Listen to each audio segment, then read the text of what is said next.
सबैजनालाई फेरि पनि नमस्ते छ। आज पनि हामी यो डिस्कसन क्लासमा उपस्थित भइसकेका छौँ। सबैजनालाई स्वागत पनि छ। अब हामीले हिजो पार्ट 1 हेरेका थियौँ। पार्ट 1 मा अर्गनाइजेसन भनेको के हो र इन्स्टिट्युसन भनेको के हो, अर्गनाइजेसन र इन्स्टिट्युसनको फरक के छ भनेर हेरेका थियौँ। अनि अब आज पनि मैले अलिकति हिजोको कुरा रिक्याप गर्छु। यस्तो तरिकाको आउटफ्लो रहेको छ। तपाईले सरर हेर्दाखेरि, आउटलाइन हेर्दाखेरि सुरुमा रिक्याप गर्नेछौँ हिजोको कुराहरू अलिकति लिङ्क अप गर्नको लागि। त्यसपछि क्याटेगोरिज अफ इन्स्टिट्युसन छ। इन्स्टिट्युसनका क्याटेगोरिजहरू के हुन्, अनि इन्स्टिट्युसनका नर्म्स एन्ड भ्याल्युज। यो टपिक चाहिँ हाम्रो अर्चना मिसले चाहिँ इनिसिएट गर्नुभयो। उहाँले चाहिँ यो टपिकमा डिस्कस गर्न भनेर। त्यसपछि उहाँले चाहिँ एउटा क्वेसन चाहिँ हिजो फेरि सोध्नु भएको थियो, नर्म्स एन्ड भ्याल्यु भनेको के हो। सामान्य तरिकाले नर्म्स एन्ड भ्याल्यु भनेका त हामीले बुझेका, मतलब बुझे जस्तो हुन्छ, रियलमा चाहिँ त्यति बुझेका हुँदैनन्। त्यो पनि आज हामी हेर्नेछौँ। इन्स्टिट्युसनल नर्म्स एन्ड भ्याल्युज भनेका के हुन्, अरू इक्जाम्पलको रिफरेन्समा हेर्नेछौँ।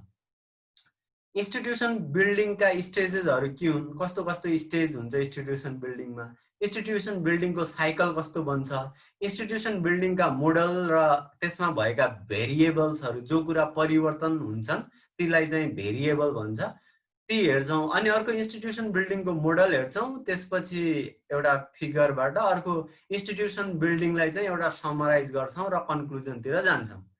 अब मैले चाहिँ अब आजको स्लाइड चाहिँ ट्याक्क अलिकति फरवर्ड गर्नुपर्नेछ। आजको म फर्स्ट स्लाइडमा गएँ है त, रिक्यापमा गएँ। ल, रिक्याप यस्तो तरिकाले छ। अलि म यसलाई चाहिँ जुम गर्छु। ल, रिक्यापमा तपाईले सुरुमा अर्गनाइजेसन भनेको के हो त्यो हिजो हामीले हेरिसकेका थियौँ। अर्गनाइजेसन भनेको सामान्यतया हामीले बुझ्दाखेरि कन्स्ट्रक्टेड बाइ रुल्स। अर्गनाइजेसन चाहिँ एउटा नियमबाट सिर्जित एक किसिमको चाहिँ ग्यादरिङ हो, एक किसिमको समूह हो। त्यो चाहिँ त्यसका चाहिँ डिफाइन्ड अब्जेक्टिभ्स र गोल्सहरू हुन्छन्। त्यो अर्गनाइजेसन चाहिँ एउटा चाहिँ नियमबाट सिर्जित एउटा समूह हो। त्यसका चाहिँ के हुन्छन् त, अब परिभाषित गरेका लक्ष्य र उद्देश्यहरू हुन्छन्। ती लक्ष्य र परिभाषाहरूलाई उपलब्धि मतलब हासिल गर्नको लागि, एचिभ गर्नको लागि एउटा स्ट्रक्चर बनाएको हुन्छ। त्यो स्ट्रक्चर भन्दाखेरि हामीले के बुझ्नु पर्यो त, भौतिक रूपको भवन, अर्को त्यहाँ भएको मान्छेको ह्युमन हायरार्की, मान्छेको स्ट्रक्चर बुझ्नु पर्यो। त्यहाँ top level management, bottom level management र अरू स्टाफहरूको हायरार्कीको स्ट्रक्चर बुझ्नु पर्यो। अर्को कुरा ह्युमन वर्क फोर्स, मान्छेले त्यहाँ भएका चाहिँ जति पनि कर्मचारीहरूले, स्टाफले गर्ने किसिमको चाहिँ जो उनीहरूको एक्टिभिटिजलाई बुझ्नु पर्यो। र रिसोर्सेसहरू, ह्युमन आफैमा एउटा रिसोर्स हो, एउटा संसाधन हो भनेपछि अरू फाइनेन्सियल, अरू तपाईँका अरू पनि रिसोर्सेसहरू हुन्छन्। Financial resource, natural resource, social क्यापिटललाई पनि रिसोर्सको रूपमा हेर्छन्। त्यसरी सोसल रिसोर्सेसहरू, फाइनेन्सियल रिसोर्सेसहरू अरू चाहिँ अर्गनाइजेसनमा बुझ्नु पर्यो। अर्गनाइजेसनका 3वटा कम्पोनेन्ट, 1, 2, 3 भनेर लेखेको छु। तेस्रोमा चाहिँ त्यहाँ भएको इन्भाइरोमेन्ट, एउटा एटमोस्फियर बन्छ, अर्गनाइजेसनमा एउटा वातावरण बन्छ। त्यो वातावरणले चाहिँ विभिन्न त्यहाँका कम्पोनेन्टहरू बिचको रिलेसन, त्यहाँ चाहिँ कम्प्लायन्स विथ ल, नियमसँगको, अब अर्गनाइजेसन आफैमा एउटा चाहिँ नियमबाट सिर्जित हुने हो भनेपछि त्यो नियमसँग पनि विभिन्न किसिमको चाहिँ अब त्यससँग चाहिँ साझेदारी, कम्प्लायन्स मिलाउनु पर्छ। अर्को कुरा चाहिँ एउटा वर्किङ कल्चर, त्यो अर्गनाइजेसनमा चाहिँ जीवन्त हुनको निम्ति, त्यो अर्गनाइजेसन एलाइभ हुनको लागि त्यहाँ एक किसिमको चाहिँ काम गर्ने कल्चर चाहिँ आवश्यक पर्दछ। यति छोटकरीमा चाहिँ मैले हिजोको अर्गनाइजेसन भन्नेलाई चाहिँ अर्गनाइजेसन जो हेरेका थियौँ त्यसलाई चाहिँ समराइज गरेँ। अब इन्स्टिट्युसन भनेको organisation plus norms and values. Norms and values भनेको के हो त्यो हामी तल हेर्छौँ। अब यो institution is equal to organisation plus values भन्ने कुरा यो मैले आफैले भनेको होइन। यहाँ तपाईँले माथि एउटा देख्नु भएको छ, एउटा सेतो पेपरमा भने, यो एउटा धेरै पुरानो किताब हो। यो सिडा भन्ने तपाईँको स्विडिस इन्टरनेसनल तपाईँको डेभलपमेन्ट एसिस्टेन्ट भन्ने एउटा चाहिँ अर्गनाइजेसनले चाहिँ एउटा यो चाहिँ इन्स्टिट्युसन बिल्डिङमा चाहिँ एउटा रिपोर्ट तयार गरेको थियो। जस्तै अब नेपालमा चाहिँ डेभलपमेन्ट सेक्टरको चाहिँ भन्दाखेरि अब योजना आयोगलाई चाहिँ नीति नियम बनाउँछ। योजना आयोगको चाहिँ विभिन्न किसिमका रिपोर्टहरू हुन्छन्, नेसनल प्लानिङ कमिसन। त्यस्तै स्विडेनमा भएको एउटा अन्तर्राष्ट्रिय किसिमको चाहिँ डेभलपमेन्ट एसिस्टेन्ट गर्ने एउटा अर्गनाइजेसनको रिपोर्ट भने त्यो केमा त इन्स्टिट्युसन बिल्डिङमा बन्यो। अब इन्स्टिट्युसनलाई मैले हिजो हेरेको थिएँ, नेपालीमा संस्थान भन्दो रहेछ। अब हामीले चाहिँ अब के हुन्छ भनेपछि संस्थानले अरू कुरा पनि बुझाउँछ होला, तर यहाँ चाहिँ जो इन्स्टिट्युसन यो लेखेको छ यसलाई ट्रान्सलेट गर्दाखेरि संस्थान चाहिँ भन्दो रहेछ। अर्को इन्स्टिट्युसन इज इक्वल टु चाहिँ organisation plus norms and values. म त्यो रिपोर्टबाट लगेको हो, माथि पनि तपाईँ देख्न सक्नुहुन्छ सेतो अक्षरमा इन्स्टिट्युसन इज इक्वल टु चाहिँ अर्गनाइजेसन प्लस भ्याल्युज भनेको छ। मैले त्यसमा नर्म्स थपेँ, नर्म्स पनि मैले आफैले थपेको होइन, अरू रिसोर्सहरू अरू कुरा चाहिँ अध्ययन गरेर हेर्दाखेरि थपेको हो। त्यसपछि तपाईँले अब इन्स्टिट्युसनमा अरू के कुरा बुझ्नु पर्यो त, इन्स्टिट्युसन भनेको वेल इस्टाब्लिस हुन्छ, राम्रो तरिकाले स्थापित भएको हुन्छ, एडप्टिभ हुन्छ, एक्सटर्नल किसिमको इन्भाइरोमेन्टसँग रेसिस्ट गर्ने किसिमको हुन्छ, त्योसँग चाहिँ के गर्ने हुन्छ, सामर्थ्य राखेको हुन्छ बाहिरी तत्त्वहरूसँग चाहिँ सामना गर्ने। अर्को प्रोटेक्टिभ, तपाईँको प्रोटेक्टिङ पोजिटिभ भ्याल्युज। अब पोजिटिभ भ्यालुहरू जस्तै मेरिटोक्रेसीलाई, योग्यता प्रणालीलाई, इन्टिग्रिटी निष्ठालाई, पारदर्शितालाई, ट्रान्सपेरेन्सी र इम्पार्सियलिटी निष्पक्षता जस्ता कुराहरूलाई चाहिँ त्यो इन्स्टिट्युसनले चाहिँ के गरेको हुन्छ, यस्ता किसिमका भ्यालुहरूलाई चाहिँ प्रोटेक्ट गरेको हुन्छ भने and including the positive changes. Positive चेन्जेसमा तपाईँको इनोभेसनका कुरा, नवीनता, नवीकरणका कुराहरू, तपाईँका यो सस्टेनेबल डेभलपमेन्टका कुराहरू, क्लिन इनर्जीका कुराहरू, स्वच्छ ऊर्जाका कुराहरू, ग्रिन इनर्जीका कुराहरू, अब ग्रिन पिसका कुराहरू, यी जो चाहिँ नयाँ किसिमका पोजिटिभ विचारहरूलाई पनि त्यसले के गर्छ, इन्ड्युस गर्छ। इन्ड्युस भनेको त्यसलाई चाहिँ मतलब उसले चाहिँ उत्पादन गर्ने भनौँ, अथवा उसले चाहिँ त्यसलाई चाहिँ श्रेय दिने, त्यसले चाहिँ अब सुरुवात गर्ने। अब as per the need of society, responsive to society. अब यो इन्स्टिट्युसन भन्ने चाहिँ समाजको चाहिँ आवश्यकता अनुसार बनेको हुन्छ र समाजप्रति चाहिँ उत्तरदायी हुन्छ। जबकि हामीले अर्गनाइजेसनमा माथि हेऱ्यौँ भनेपछि अर्गनाइजेसनको एउटा चाहिँ अर्गनाइजेसनको आफ्नो लक्ष्य र उद्देश्य हुन्छ।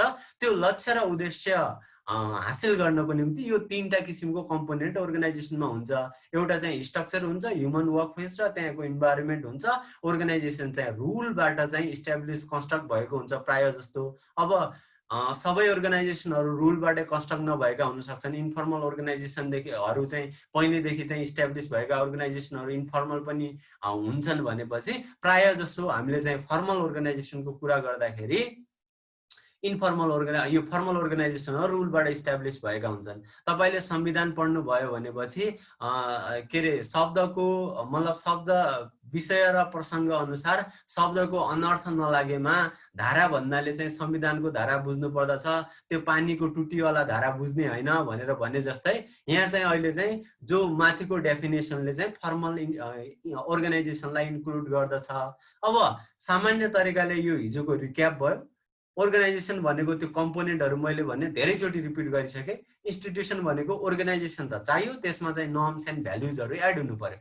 त्यो नर्म्स एन्ड भ्यालुजहरू के हो त हामीले हेर्दाखेरि पहिला अब इन्स्टिट्युसनको बारेमा थाहा पाऊँ। अब इन्स्टिट्युसनहरू एकजना चाहिँ स्कलरले चाहिँ सोसल साइन्टिस्टले इन्स्टिट्युसनहरूलाई 9वटा क्याटेगोरीमा बाँडेको छ। Sumner and Keller classified institution in 9 major categories भन्छ। Referred them as a pivotal institution field which are as following. यिनीहरू चाहिँ मुख्य पिभोटल भनेको एकदमै मुख्य किसिमका चाहिँ 9वटा अर्गनाइजेसनको क्याटेगोरी, 9वटा इन्स्टिट्युसनहरूलाई चाहिँ अर्गनाइजेसनको क्याटेगोरीमा चाहिँ क्याटेगोराइज गरेको छ। एउटा चाहिँ इकोनोमिक इन्स्टिट्युसन। इकोनोमिक इन्स्टिट्युसन भनेका तपाईँको वर्ल्ड ब्याङ्कहरू भयो, तपाईँको के भन्छन् अब आइएमएफ भयो, एडिबी भयो। अनि तपाईँको इन्स्टिट्युसन भनेका तपाईँका यो ओपेक भन्यो, यो चाहिँ पेट्रोलियम जति पनि तपाईँको यो मतलब ओइल पदार्थहरू चाहिँ जति पनि सप्लाई गर्ने किसिमका इन्स्टिट्युसनहरू भए। त्यस्तै तपाईँको चाहिँ मेट्रिमोनियल भनेको तपाईँको विवाह गराउने किसिमका इन्स्टिट्युसन भए र डोमेस्टिक इन्स्टिट्युसन भनेको तपाईँको फ्यामिली पनि इन्स्टिट्युसन नै हो। फ्यामिली पनि एउटा ग्रुपिङ र ग्यादरिङ हो, त्यो पनि पहिलेदेखि आएको मान्यता अनुसार हो। अब फ्यामिलीका पनि एक किसिमको मूल्य मान्यताहरू हुन्थे। पहिलेका क्लासिकल किसिमका फ्यामिलीका मूल्य मान्यता प्याट्रिआर्किक सोसाइटी हुन्थ्यो, पुरुषवादी परिवारमा पनि पुरुषको चाहिँ बढी हाबी चल्थ्यो भनेपछि अहिले चाहिँ फ्यामिली इन्स्टिट्युसनको रूपमा इस्ट्याब्लिस त छ, फ्यामिलीको चाहिँ महत्त्व चाहिँ पहिलेको जस्तै छ, तर अहिले पुरुषको हाबी नभएर अब चाहिँ अब महिला पुरुष बीच समानताका कुराहरू अहिले आएका छन्। त्यसैले डोमेस्टिक इन्स्टिट्युसनमा फ्यामिली पर्दछ। अब मैले फर्मल र इन्फर्मल इन्स्टिट्युसन हुन्छन् भने अर्गनाइजेसन भए जस्तै अर्गनाइजेसन नै पछि गएर एडप्टिभ भएर पछि वेल इस्ट्याब्लिस र डेभलप भएर इन्स्टिट्युसनमा चेन्ज हुने हो। त्यही प्रोसेसलाई इन्स्टिट्युसन बिल्डिङ भन्ने हो। त्यस्तै तपाईँको पोलिटिकल इन्स्टिट्युसनहरू हुन्छन्। पोलिटिकल इन्स्टिट्युसन भनेका पोलिटिकल रिसर्चहरू गर्ने, अब पोलिटिकल पार्टिजहरूका चाहिँ अब फर्मल्ली जो चाहिँ अब नेपालमा लगभग 27वटादेखि 25वटा चाहिँ राजनीतिक दलका पार्टीहरू जो चाहिँ निर्वाचन आयोगमा चाहिँ स्थापित भएका हुन्छन्, तिनीहरू रजिस्टर भएका हुन्छन्, तिनीहरूलाई चाहिँ फर्मल पोलिटिकल इन्स्टिट्युसनको रूपमा मान्न सकिन्छ। अर्को रिलिजियस इन्स्टिट्युसनहरू हुन्छन्। अब चर्च भयो, तपाईँको गुम्बा, मस्जिद, मन्दिरहरू, यिनीहरू चाहिँ रिलिजियस इन्स्टिट्युसन भए। अर्को इथिकल इन्स्टिट्युसन हुन्छन्, तपाईँको अब नियम कानुनसँग अब ऐन नियमहरूसँग रिलेटेड किसिमका इन्स्टिट्युसनहरूलाई इथिकल इन्स्टिट्युसन भन्न सकिन्छ। अब विभिन्न किसिमका चाहिँ अब यो तपाईँको लर्निङ गराउने, सिकाउने, शिक्षा सिकाउने किसिमका चाहिँ इन्स्टिट्युसनहरूलाई इथिकल इन्स्टिट्युसनका रूपमा हेर्न सकिन्छ। एजुकेसनल इन्स्टिट्युसन तपाईँलाई थाहा छ, युनिभर्सिटीहरू। साइन्टिफिक इन्स्टिट्युसन तपाईँलाई थाहा छ, नास्ट भन्ने छ, Nepal academy of science and technology भन्ने नेपालमा। त्यस्तै अहिले महावीर पुनले चाहिँ के अरे नेसनल इनोभेसन सेन्टर भनेर साइन्ससँगको एउटा इन्स्टिट्युसन इस्टाब्लिस गर्ने इनिसिएटिभ लिनुभएको छ। त्यस्तै तपाईँको अरू चाहिँ कम्युनिकेटिभ इन्स्टिट्युसन तपाईँलाई थाहा छ, अब दूरसञ्चार भयो, अरू विभिन्न किसिमका कम्युनिकेसन गराउने किसिमका इन्स्टिट्युसनहरू। अब एस्थेटिक एन्ड एक्सप्रेसनल इन्स्टिट्युसन भनेको तपाईँलाई चाहिँ अब जस्तै एक किसिमको चाहिँ केही कुरा एक्सप्रेस गर्नको निम्ति सिस्नो पानी भयो, गाई जात्रा भयो, यिनीहरू पनि एउटा इन्स्टिट्युसनको रूपमा चाहिँ इस्ट्याब्लिस भएर आफ्नो कुराहरू चाहिँ एक्सप्रेस गर्ने खालका चाहिँ इन्स्टिट्युसन भए। हेल्थ इन्स्टिट्युट तपाईँलाई थाहा छ, हेल्थ पोस्टहरू, हस्पिटलहरू, र तपाईँको अब हेल्थ इन्स्टिट्युसन एन्ड रिक्रेसनल भनेको तपाईँको चाहिँ सुधार केन्द्रहरू, रिहेबिलिटेसनहरू, त्यस्ता किसिमका चाहिँ जति पनि इन्स्टिट्युसन गरेर यी 9वटा इन्स्टिट्युसनको फिल्ड र क्याटेगोरीमा इन्स्टिट्युसनलाई चाहिँ समर एन्ड केलरले बाँडेको छ। अब इन्स्टिट्युसनको एउटा चाहिँ मोटामोटी फ्रेमवर्क आयो। अब इन्स्टिट्युसनलाई हामीले डिफाइन गर्दाखेरि हिजो इन्स्टिट्युसन भनेको नर्म्स एन्ड भ्याल्युज भनेका थियौँ। एउटा स्लाइड गयो है, ट्याक्क थाहा होला। Institution is equal to organisation plus values र नर्म्स भनेका थियौँ। अब अर्गनाइजेसन भनेका त हामीले हेरिसक्यौँ अहिले रिभ्यूमा पनि। इन्स्टिट्युसनका नर्म्स र भ्याल्यु भनेका के हुन् भनेर हामी अलि डिटेलमा हेर्न कोसिस गर्छौँ। American psychologist William gram Sumner was the first to write about the distinction between different types of norms, which in his book Folkways भन्ने। अनि अर्को चाहिँ a study of sociological importance of uses, manners, customs, modes and morals in 1906। तपाईको 20औं शताब्दीको सुरुमा 1906 मा अमेरिकाका एउटा समाजविद विलियम ग्राम समनर भन्नेले चाहिँ पहिलोचोटि नर्म्स भन्ने जो मान्यता भन्छ नेपालीमा त्यसलाई चाहिँ डिफाइन गर्यो। त्यसलाई चाहिँ उले चाहिँ नर्म्सलाई चाहिँ 4वटा क्याटेगोरीमा चाहिँ उले चाहिँ बाँड्यो। एउटा चाहिँ फक वे भन्ने छ। त्यो फक वेमा norms that stem from a organized casual interaction, जस्तै हामीले बाटो काट्दाखेरि एउटा मान्छेको अब अपाङ्ग मान्छेलाई चाहिँ सहायता गरिदिनु, अब अरूलाई चाहिँ एक किसिमले चाहिँ अब अरूको चाहिँ के गरिदिनु, आदर गरिदिनु, नमस्कार गरिदिनु, एक किसिमको संस्कार, त्यस्तो किसिमका चाहिँ नर्म्सहरूलाई, त्यस्ता किसिमका मान्यताहरूलाई के भन्यो त उले फल्कवे भन्ने किसिमका चाहिँ भन्यो। त्यो मान्यतालाई सामान्य किसिमको चाहिँ भेटघाट इन्टरेक्सन भएको बेला हामीले चाहिँ सामान्य किसिमको चाहिँ आफ्नो जिम्मेवारी र दायित्व दिने क्रममा चाहिँ उले चाहिँ फल्कवे भनेर त्यसो भने बाटो कटाएको, अनि तपाईँले चाहिँ अब ग्रिटिङ नमस्ते भनेको, हाई हेलो भनेको कुराहरूलाई चाहिँ फल्कवे, त्यस्तो मान्यतालाई चाहिँ उले चाहिँ फल्कवे भन्यो।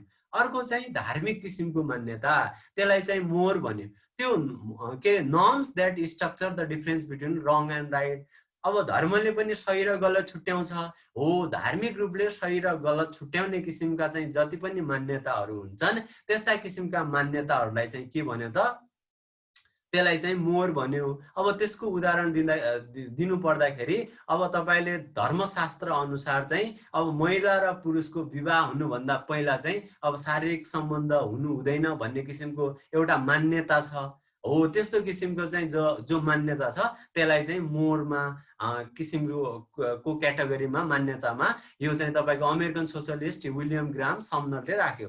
अर्को तपाईको ट्याबुज भन्ने छ। ट्याबु भन्नेको कस्तो किसिमको मान्यता त, यो मान्यता a strong negative norm violating in result get the extreme discard. यो ट्याबु भन्नेको मान्यता, जो मान्यता हामीले यस्तो तरिकाले मानेका छौँ जो चाहिँ एकदमै घृणित किसिमको मान्यता मान्छौँ। जस्तै एउटा परिवारमा पनि, परिवारमा चाहिँ एउटा चाहिँ अब परिवारकै सदस्यहरू बीचमा पनि रेपका घटनाहरू हामी सुन्छौँ हो, त्यस्तो किसिमको घृणित किसिमको चाहिँ नर्मलाई चाहिँ, त्यस्तो किसिमको मतलब मान्यतालाई चाहिँ एकदमै समाजले बहिष्कार गरेको हुन्छ, त्यसलाई चाहिँ ट्याबुज अन्तर्गत राख्यो। अर्को किसिमको मान्यता तपाईँको क्यानिबलिजम भन्छ। अब हामीले चाहिँ अरू जनावरहरूको मासु त खान्छौँ, कुनै ठाउँमा चाहिँ मान्छे काटेर मान्छेको मासु खानु हो, त्यस्तो मान्यतालाई चाहिँ एकदमै नराम्रो र घृणित किसिमको मान्यता यो क्यानिबलिजम, यो ट्याबुजमा चाहिँ त्यस्तो किसिमका चाहिँ एकदमै घृणित किसिमका मान्यताहरूलाई चाहिँ ट्याबुजमा राख्यो। अर्को चाहिँ ल पनि एक किसिमको मान्यता हो। हामीले चाहिँ जस्तै नियम कानुनको पालना गर्नुपर्छ, संविधानको पालना गर्नुपर्छ भन्ने एक किसिमको मान्यता हो। नियम के अरे कानुन पनि त्यस्तै गरिकन सार्वजनिक सम्पत्तिको संरक्षण गर्नुपर्दछ, हामीले चाहिँ अब विभिन्न किसिमका चाहिँ नियम कानुनको पालना गर्नुपर्छ भन्ने किसिमले ल अन्तर्गत चाहिँ मान्यताहरू हेरिन्छन् भनेर चाहिँ सामाजिक मूल्य मान्यतालाई चाहिँ अब मूल्य मान्यता सिमिलर छन्। मूल्य भनेका के हुन् अगाडि हामी हेर्छौँ। मान्यताहरूलाई यसरी चारवटा ठाउँमा चाहिँ बाँडिए। एउटा चाहिँ फल्कोए भनेको सामान्य किसिमको भेटघाट र इन्टरेक्सन हुँदाखेरि गरिने किसिमका मान्यताहरू, हामीले अरूलाई चाहिँ आदर गर्नुपर्छ, अरूलाई बाटो काट्दाखेरि सहायता गर्नुपर्छ। अब धार्मिक तरिकाले गलत भनेको कुरा, सही भनेको कुरा हामीले अधर्म गर्नु हुँदैन, हामीले चाहिँ अब विभिन्न किसिमले चाहिँ धार्मिकले सही त गलत गरेका कुराहरूका मान्यतालाई चाहिँ मोर अन्तर्गत क्याटेगोरी गर्यो। जो समाजले चाहिँ एकदमै घृणित गरेका चाहिँ मान्यताहरू छन् तिनीहरूलाई चाहिँ ट्याबुज अन्तर्गत क्याटेगोराइज गर्यो। र जो समाजले चाहिँ सबैले मान्नुपर्ने हुन्छ, अब तपाईँको नियम कानुन तपाईँले मान्नु भएन भने तपाईँलाई या त फाइन हुन सक्छ र नियम कानुन नमानेको हदसम्म तपाईँलाई चाहिँ जेल सजाय पनि हुन्छ। त्यसैले चाहिँ अपराध गर्नु, हत्या, हिंसा, चोरी, डकैती गर्नु चाहिँ अपराध भनेको छ, त्यसको तपाईँले चाहिँ उल्लङ्घन गर्नुभयो भनेपछि अब एउटा मान्यता के छ त, कानुनले चाहिँ के गर्छ, त्यस्तो व्यक्तिलाई दण्डित गर्दछ भन्ने त्यो चाहिँ कानुनी किसिमको चाहिँ नर्म्स, लिगल नर्म्स यसरी गरेर मान्यतालाई चाहिँ चार भागमा चाहिँ बाँडियो।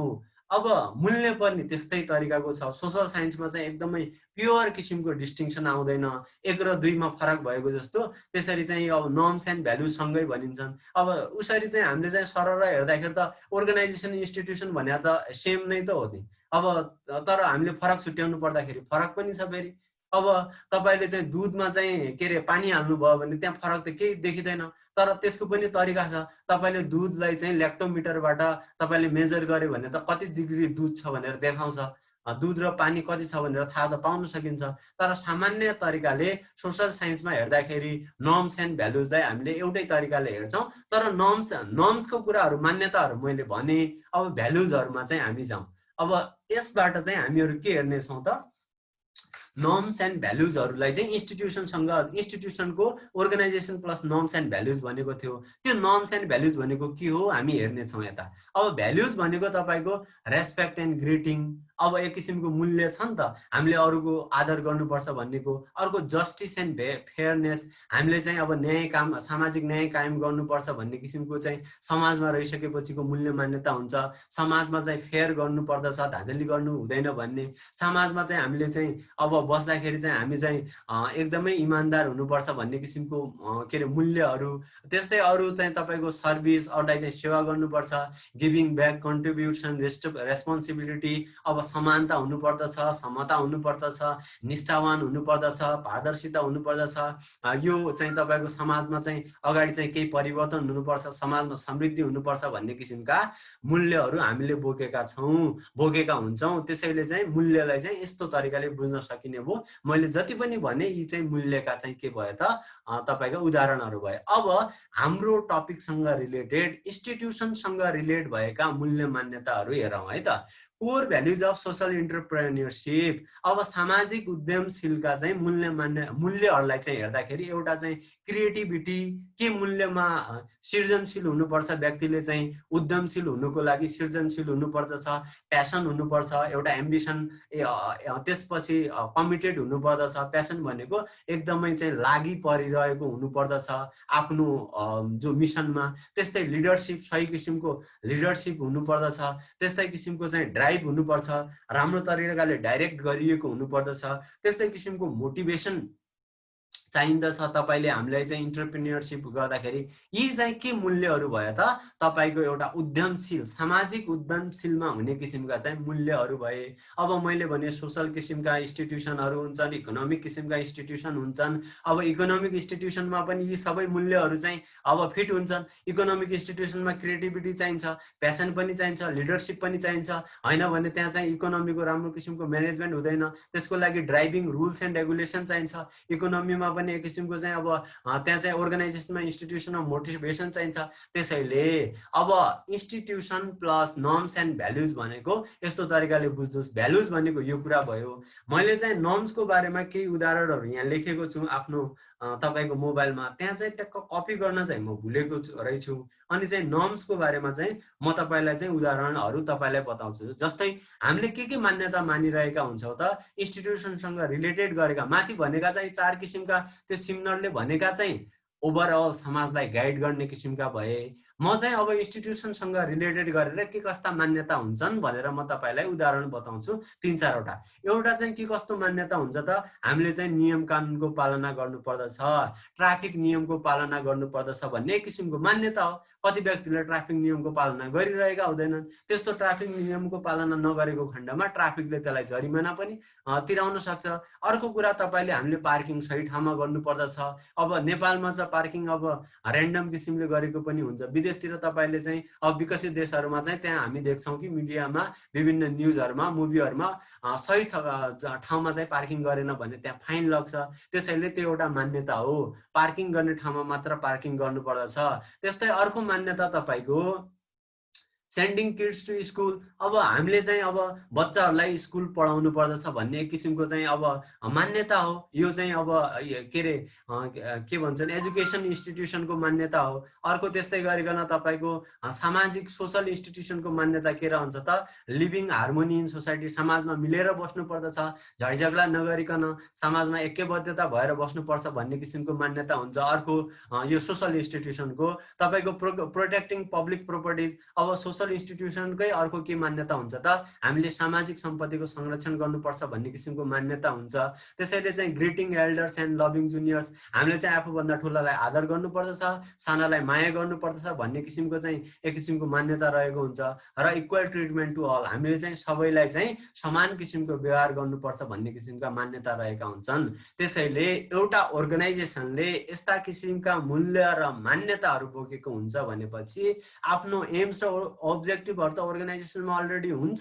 यस्ता किसिमका नर्म्स र भ्यालुहरू बोकेको हुन्छ भने त्यस्तो किसिमको नर्म्स र भ्यालु बोकेको अर्गनाइजेसनलाई हामी इन्स्टिट्युसन भन्दछौँ भनेर अब तपाईँ क्लियर हुनुभयो होला भन्ने लाग्यो। केही हुनु भएन भने पछि सोध्न सक्नुहुन्छ। अब इन्स्टिट्युसन बिल्डिङतिर हामी जाउँ।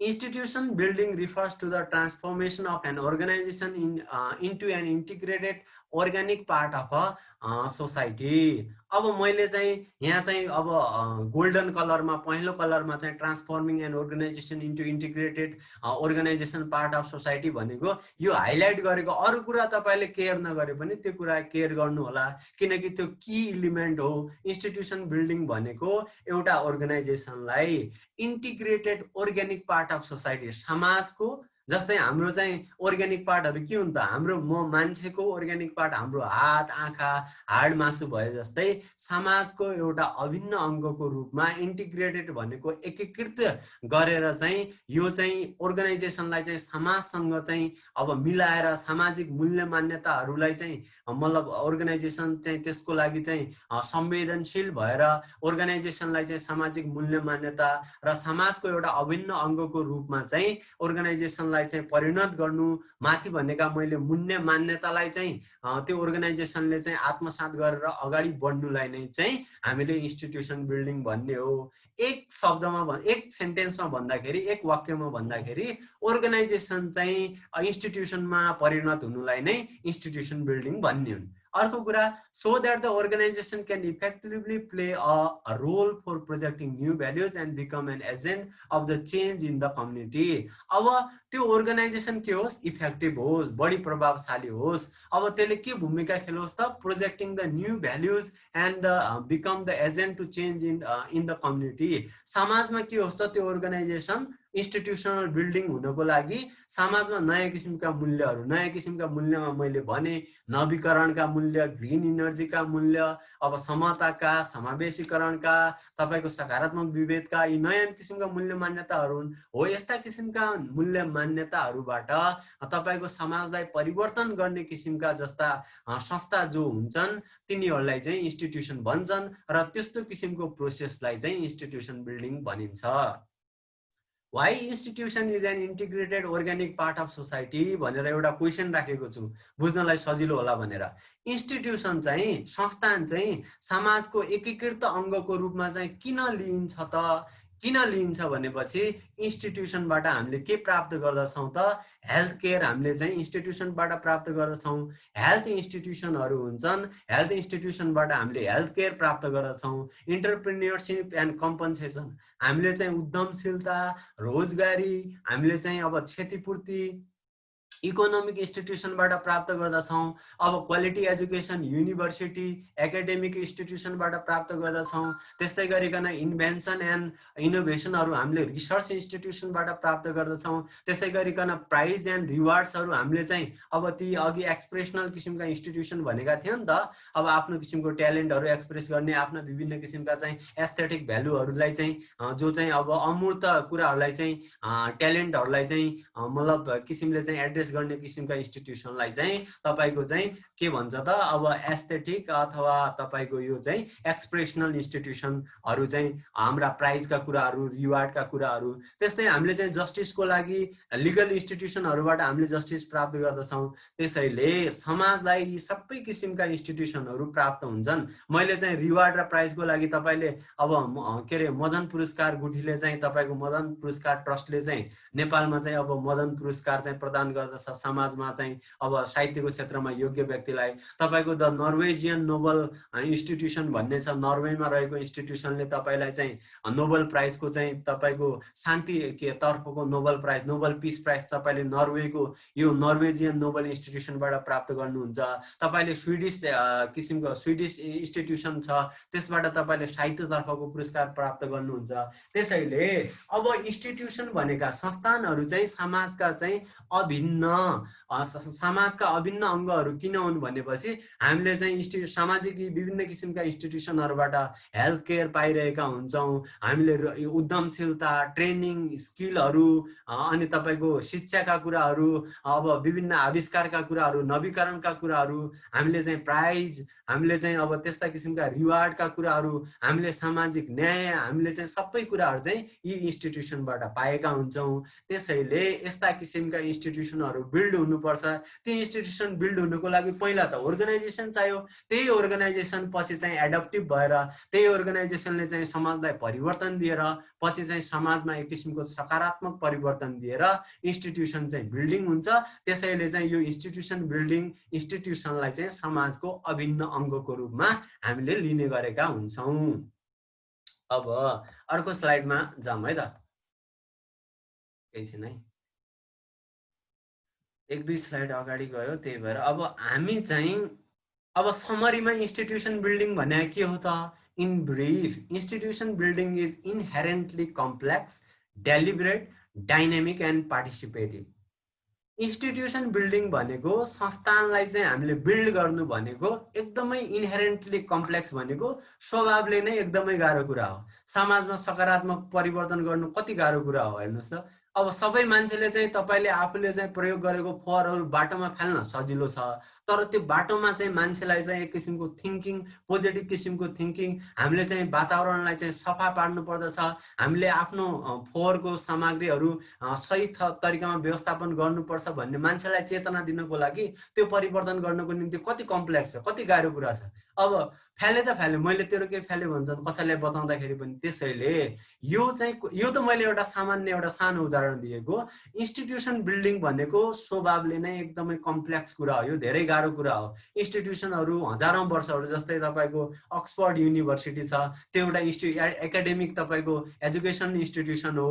त्यो चाहिँ तपाईँको लगभग कति 16औं शताब्दीदेखि त्यो बिल्ड भएर आएर त्यहाँ अहिले चाहिँ एक किसिमको चाहिँ अब रिसर्च गर्ने रूपमा त्यहाँ अब कोरोनाको भ्याक्सिनमा पनि सबभन्दा ठुलो एचिभमेन्ट चाहिँ त्यो इन्स्टिट्युसनले चाहिँ पायो भन्ने चाहिँ मतलब अहिले चाहिँ न्युजहरूमा हामीले सुनिरहेका छौँ। त्यसैले इन्स्टिट्युसनको महत्त्व, समाजका यी इन्स्टिट्युसनहरू सुरुमा चाहिँ एउटा संस्थाको रूपमा चाहिँ स्थापित भएर पछि यिनीहरू चाहिँ सामाजिक मूल्य मान्यताहरू चाहिँ संस्थाले सामाजिक मूल्य मान्यताहरूलाई आत्मसात गरेर यिनीहरू इन्स्टिट्युसन अथवा संस्थानको रूपमा चाहिँ परिणत भएका हुन्छन्।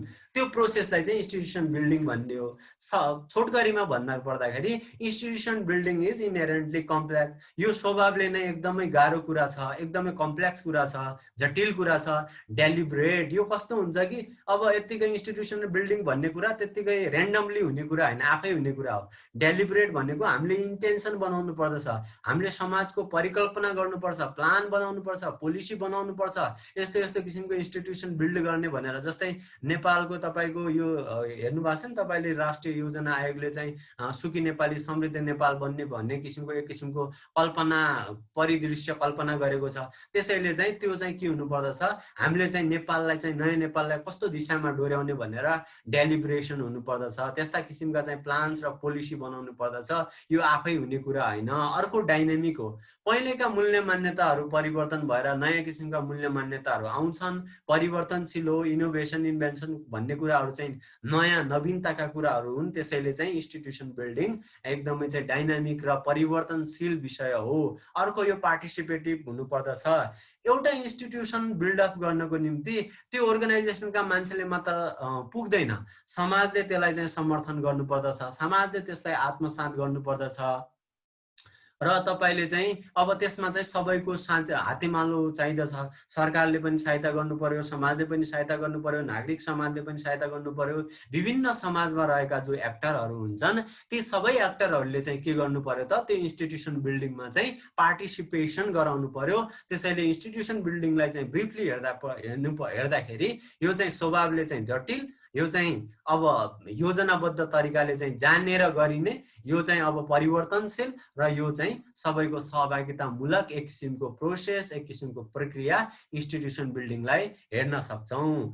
अब कन्टिन्युएसन अफ अर्गनाइजेसन डेभलपमेन्ट, त्यही अर्गनाइजेसन पछि डेभलप भएर चाहिँ त्यसको संस्थागत भइसकेपछि त्यो चाहिँ संस्थान अथवा इन्स्टिट्युसनमा परिणत हुने हो। सुरुमा चाहिँ क्राइटेरिया हुन्छ। क्राइटेरिया भनेको अब त्यो संस्थामा चाहिँ के कस्ता चाहिँ मतलब किसिमका चाहिँ कम्पोनेन्टहरू छन्, ह्युमन रिसोर्स कस्तो छ, त्यहाँका अरू रिसोर्सेसहरू कस्ता छन्, त्यहाँको नियम ऐन कस्तो छ, त्यो संस्थाको कस्तो किसिमको चाहिँ अब स्ट्रक्चर छ, ती सबै क्राइटेरियामा पुगे। अब त्यो चाहिँ नन इन्स्टिट्युसनलमा चाहिँ त्यो चाहिँ अब अगाडिको यो स्टेजमा अगाडि बढ्दाखेरि चाहिँ त्यो चाहिँ अब इन्स्टिट्युसन नभएको अवस्थामा चाहिँ त्यसलाई चाहिँ सर्भाइभै गर्नुपर्ने हुन्छ।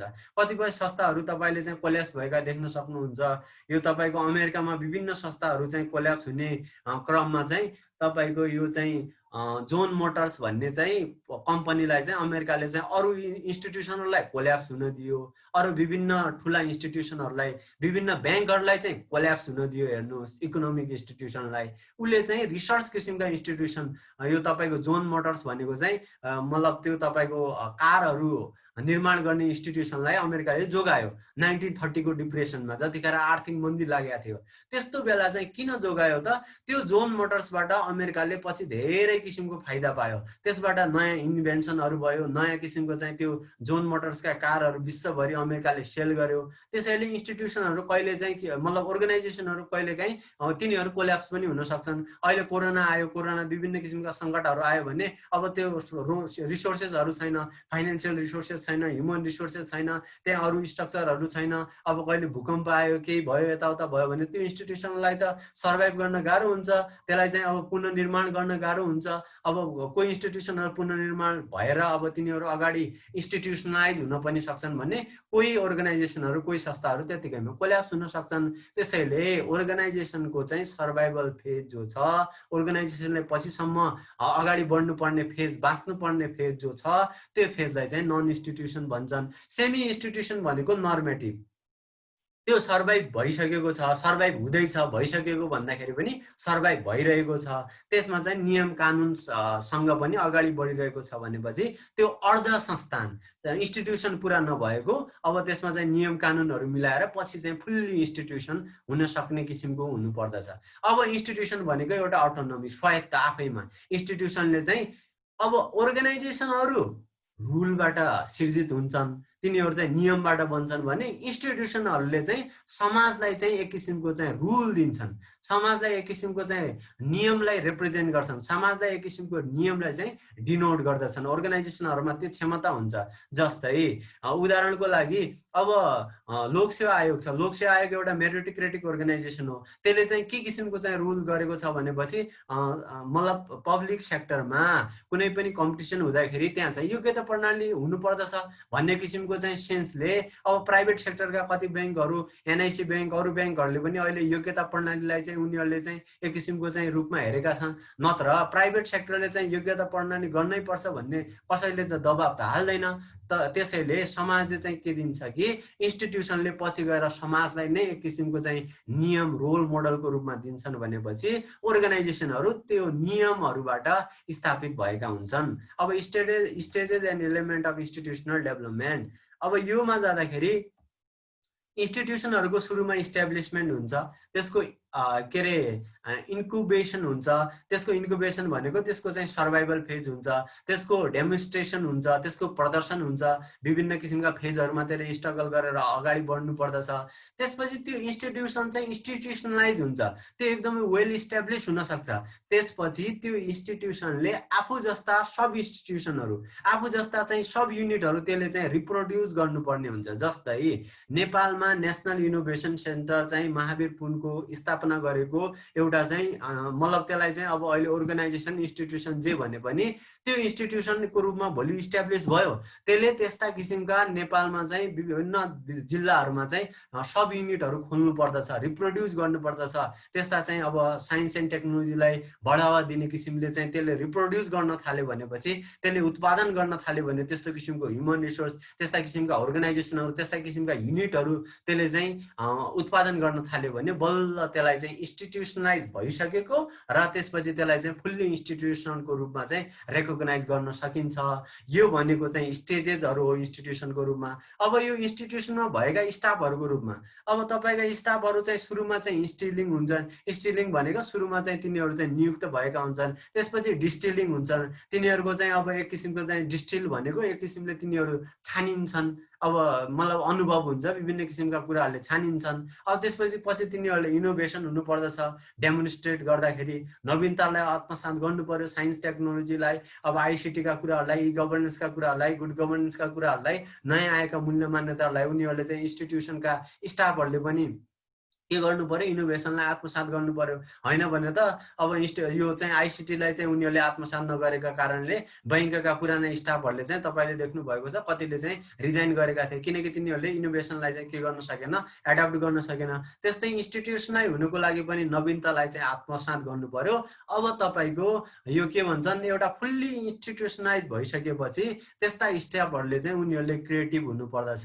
जस्तै लोकसेवा आयोगलाई हामीले चाहिँ मेरिटोक्रेटिक सिस्टमेटिक एक किसिमको चाहिँ फुल्ली इन्स्टिट्युसनलाइज इन्स्टिट्युसनको रूपमा संस्थानको रूपमा हामी हेर्दछौँ भनेपछि मैले इन्स्टिट्युसनहरूकोमा एजेन्सी हुन्छन्, युनिभर्सिटी हुन्छन्, विभिन्न किसिमका अर्गनाइजेसनहरू उनीहरू चाहिँ पछि गएर हुन्छन् भनेर हिजो तपाईँलाई भनेका थिए। अब त्यसले चाहिँ एउटा क्रिएटिभ गर्नु पर्यो, मेरिटोक्रेसीलाई कसरी अगाडि बढ्ने, ट्रान्सपेरेन्सीलाई कसरी चाहिँ अब बेटर बनाउने, विभिन्न किसिमको इम्पार्सियलिटी निष्पक्षता कसरी कायम गर्ने किसिमले चाहिँ त्यहाँका स्टाफहरूले चाहिँ एक किसिमको सृजनशीलता उनीहरूले चाहिँ नयाँ किसिमको समाजलाई चाहिँ देन दिन थाल्यो भनेपछि बल्ल उनीहरू चाहिँ इन्स्टिट्युसनलाइज एउटा इन्स्टिट्युसनका त्यस्ता स्टाफको रूपमा, इन्स्टिट्युसनका स्टाफको रूपमा यो चाहिँ प्रोपर्टीले चाहिँ चिनिने क्रिएटिभिटीले।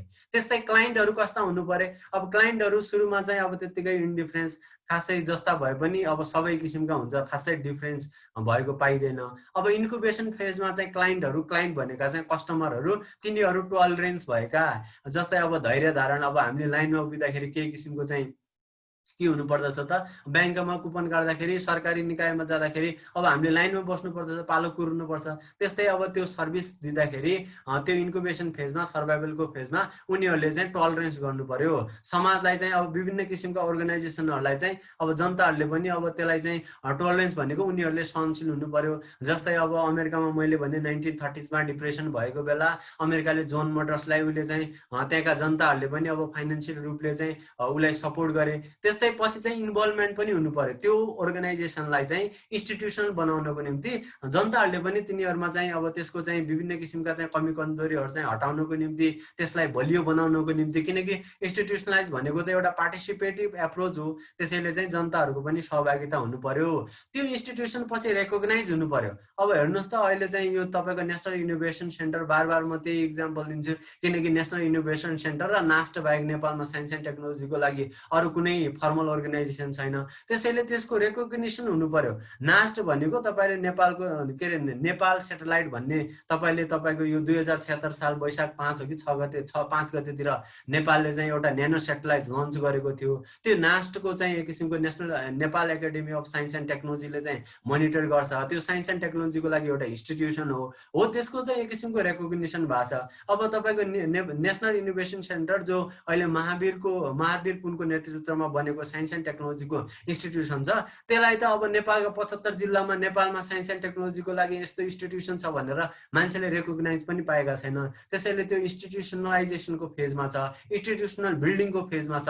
भोलिको दिनमा त्यो राम्रो किसिमका नयाँ इनोभेसनहरू लिएर नयाँ इन्भेन्सन नेपालमा हुन थाले। नेपालमा भएको 3 करोड जनसङ्ख्या अहिलेको अब मोटामोटी डाटा हेर्दाखेरि र त्यहाँ नेपालमा भएका 77 जिल्लाका मान्छेहरूले चाहिँ त्यो नेसनल इनोभेसन सेन्टरहरूलाई चाहिँ रेकग्नाइज गरेर भोलिको दिनमा कसैले ड्रोन बनाउन, कसैले चाहिँ हेलिकप्टर, कसैले चाहिँ इलेक्ट्रिक मोटर बाइकहरू बनाउन थाल्यो भनेपछि त्यो इन्स्टिट्युसन चाहिँ के हुन्छ, भोलिको दिनमा रेकग्नाइज हुन्छ।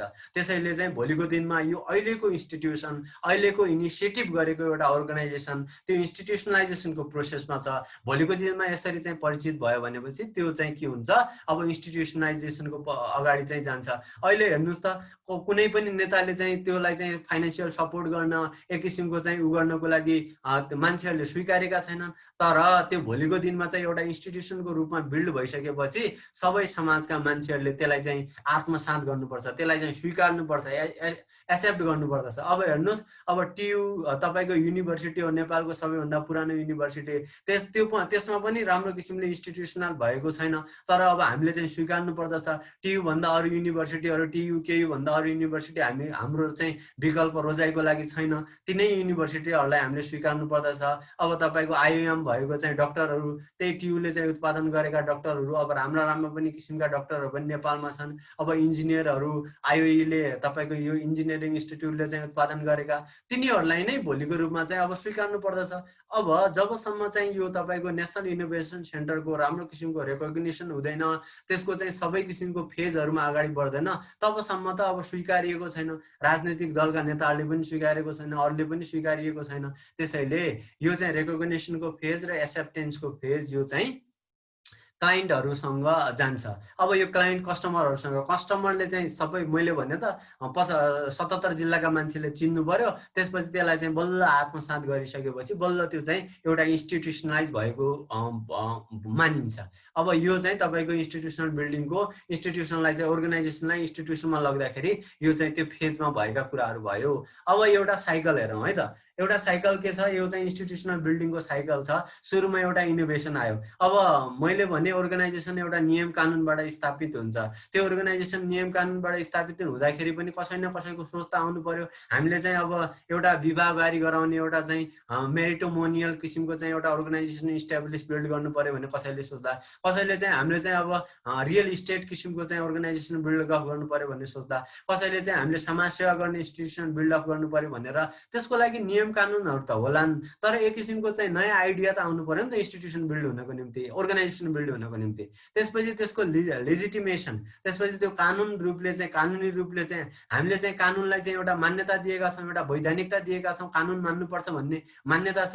हो, त्यो इन्स्टिट्युसनका कुराहरु पनि हामीले चाहिँ एक किसिमको चाहिँ लिगल एप्रोचमा चाहिँ त्यसपछि मान्न थालिन्छ। त्यो अर्गनाइजेसन इस्टाब्लिश भएको अर्गनाइजेसन त्यसपछि त्यसलाई चाहिँ स्वीकारिन्छ, समाजले त्यसलाई स्वीकार्छ। हो, यस्तो किसिमको अर्गनाइजेसनको यस्तो किसिमको संस्थाको हामीलाई चाहिँ के छ, खाँचो छ भनेर। त्यसपछि नर्मालिटी, अब चाहिँ त्यसका चाहिँ विभिन्न किसिमका नर्म्स हुन्छन्। मैले भनिहाले नर्म्समा माथि मैले चाहिँ त्यत्रो विभिन्न किसिमका नर्म्सहरु तपाईलाई चाहिँ भने, जस्तै अब ट्राफिक नियमको पालना गर्नुपर्दछ, हामीले चाहिँ सार्वजनिक सम्पत्तिको संरक्षण गर्नुपर्दछ।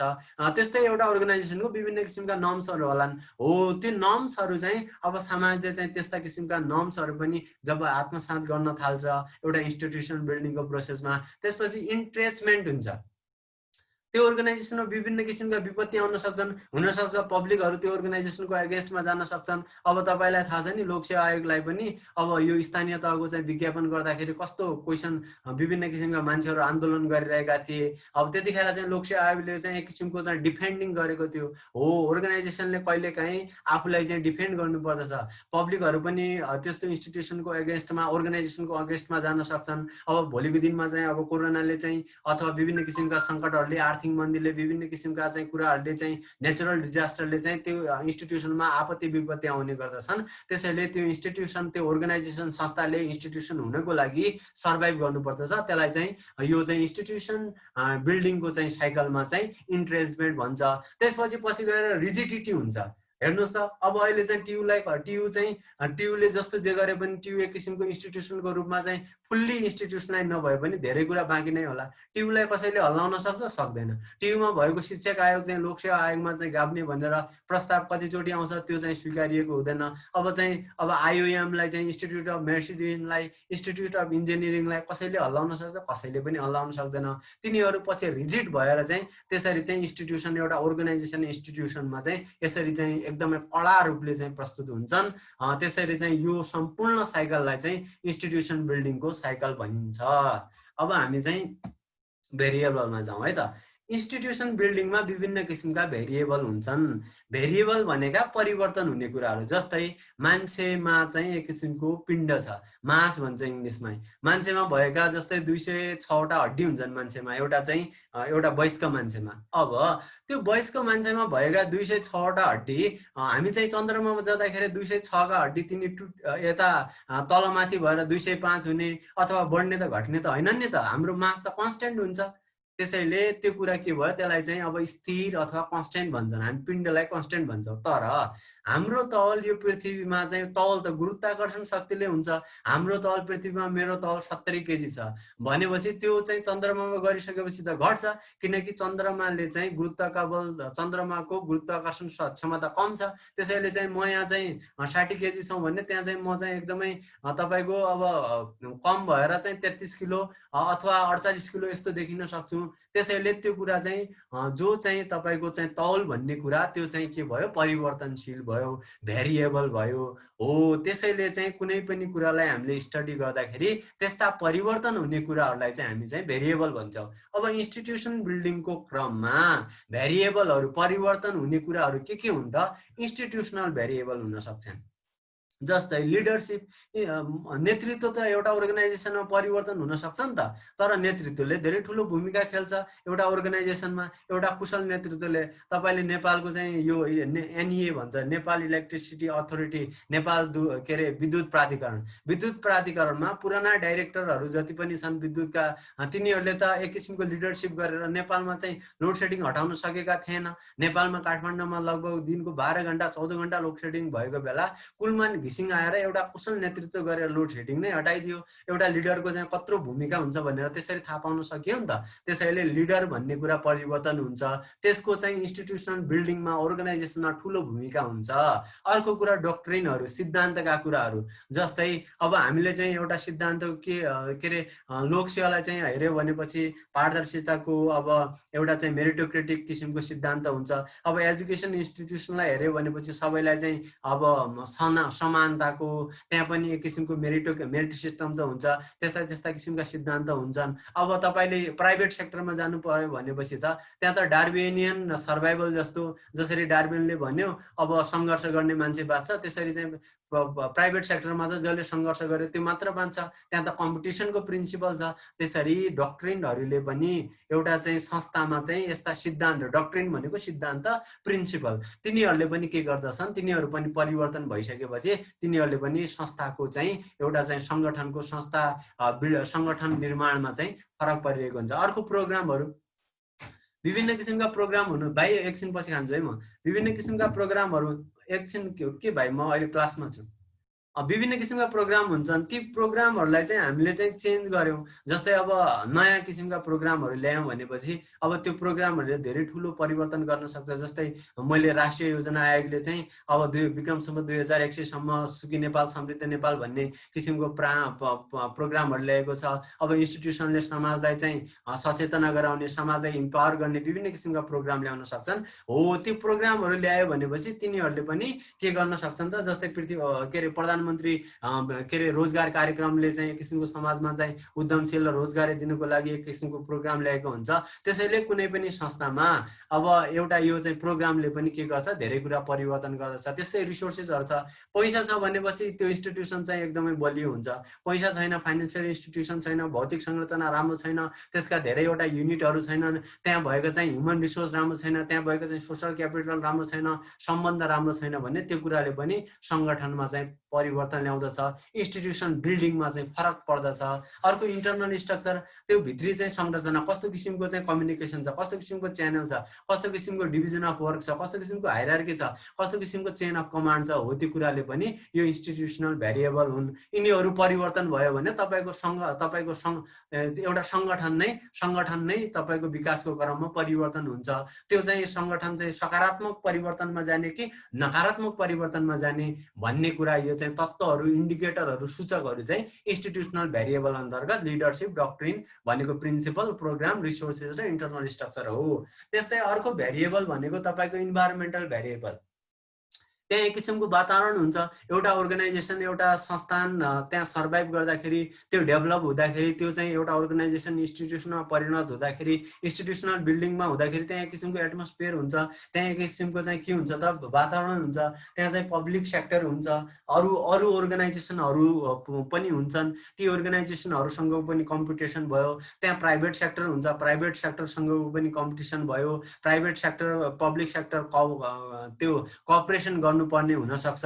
त्यो इन्स्टिट्युसनलाई चाहिँ, त्यो अर्गनाइजेसनलाई बिल्ड गरेर इन्स्टिट्युसन बनाउनको लागि विभिन्न किसिमका कुराहरू हुन सक्छन्। जस्तै तपाईँको अब इन्टरप्रेन्योरसिपमा चाहिँ अब लोकसेवाले चाहिँ थाई जागिरको लागि मात्र दिन्छ भनेपछि अब एउटा इकोनोमिक इन्स्टिट्युसनले करारमा पनि जागिर दिने, विभिन्न किसिमका चाहिँ कोल्याबोरेसन त्यस्तो अनुसार जानु पर्दछ। यी कुराहरूले पनि पब्लिक सेक्टरले पनि एफेक्ट पार्दछ इन्स्टिट्युसन बिल्डिङलाई, प्राइभेट सेक्टरले पनि अब एफेक्ट पार्छ, इन्ट्रेस्ट ग्रुपले पनि।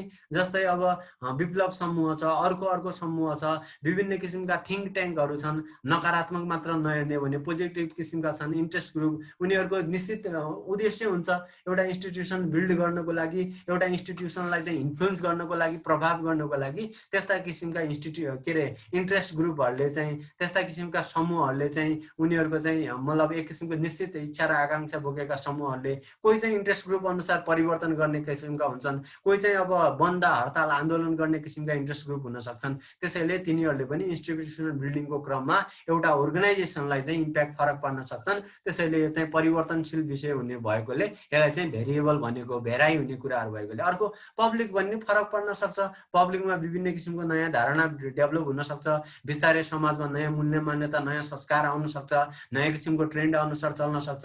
त्यसैले चाहिँ एउटा अर्गनाइजेसन चाहिँ त्यही समाजमा इस्टाब्लिस हुने हो, त्यही समाजमा चाहिँ एउटा इन्स्टिट्युसन हुनको लागि चाहिँ त्यही रेसमा अगाडि बढ्ने हो, त्यही विकासमा अगाडि बढ्ने हो। त्यसैले चाहिँ पब्लिकलाई पनि एउटा भेरिएबलको रूपमा परिवर्तन हुने कुरामा बुझ्न सकिन्छ। किनकि कहिले थोरै पब्लिक होला, कहिले धेरै पब्लिक होला, कहिले चाहिँ अब डिसिजन लिँदाखेरि मेजोरिटी माइनोरिटीको डिसिजनहरू, पब्लिकको ओपिनियनहरू फरक फरक होला। त्यसैले चाहिँ यो कुराले पनि फरक पर्दछ। अर्को ग्लोबलाइजेसन र डाइनामिजम। ग्लोबलाइजेसन भनेको मैले इटिसी हो भनेर भनेको थिएँ। इटिसी भनेको इकोनोमिक, टेक्नोलोजिकल र कल्चरल ट्रान्सफर्मेसन, मतलब ट्रान्सफर। विश्वभरिमा चाहिँ इकोनोमीको ट्रान्सफर हुनु, विश्वभरिमा कल्चरको ट्रान्सफर हुनु, अमेरिकन कल्चर हामीले एडप्ट गर्नु, अनि हाम्रो कल्चरलाई अमेरिकनहरूले आएर एडप्ट गर्नु, र तपाईँको टेक्नोलोजी ट्रान्सफर हुनु। साइन्स एन्ड टेक्नोलोजी अरू ठाउँमा इस्टाब्लिस भइसकेपछि इन्फर्मेसन कम्युनिकेसन टेक्नोलोजी नेपालमा आएर पनि इस्टाब्लिस हुनु। यो यस्तो किसिमको हामीले चाहिँ एकअर्कामा निर्भर बढ्नु, हामीले चाहिँ यसरी चाहिँ गाँसिनु, एक किसिमले इन्टिग्रेट र विश्व नै एकीकृत रूपमा चाहिँ इकोनोमीमा, टेक्नोलोजीमा, कल्चरमा अन्तर सम्बन्ध हुनुलाई चाहिँ ग्लोबलाइजेसन भन्छन्। हो, यो ग्लोबलाइजेसनले पनि एउटा संस्थालाई चाहिँ डेभलपमेन्टको फेजमा उसले मतलब फरक पारिरहेको हुन्छ। किनकि नयाँ किसिमका चाहिँ मार्केटमा नयाँ किसिमको चाहिँ एउटा ट्रेन्ड आउन सक्छ।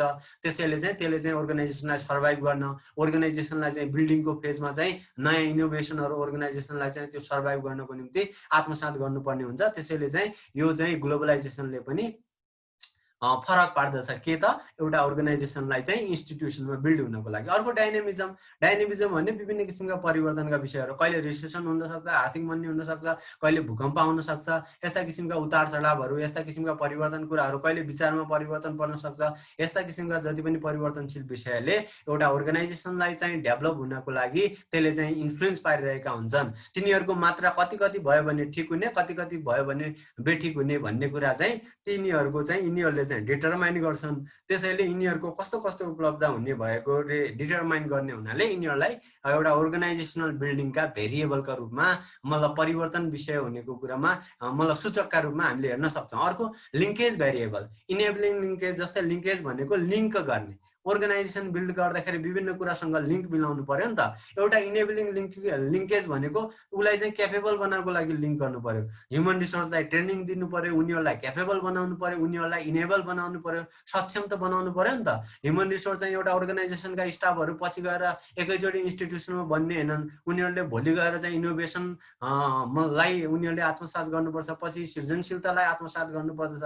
त्यसैले त्यो रेसमा इनेबल लिङ्केजहरू हुन्छन्। त्यसको लागि चाहिँ ट्रेनिङहरू गराउने, त्यसको लागि सेमिनार गर्ने, वर्कसप गर्ने, विभिन्न किसिमका चाहिँ अब मोनिटरिङ इभ्यालुएसनका चाहिँ मेकानिजम हुन सक्छन्। त्यसैले चाहिँ एउटा इन्स्टिट्युसन बिल्ड गर्नको निम्ति त्यसलाई क्यापेबल बनाउनको लागि इनेबलिङ लिङ्केजहरूको पनि खाँचो पर्दछ, त्यसले चाहिँ असर गर्दछ। अर्को फङ्सनल लिङ्केज, कस्तो कस्तो काम गर्ने त।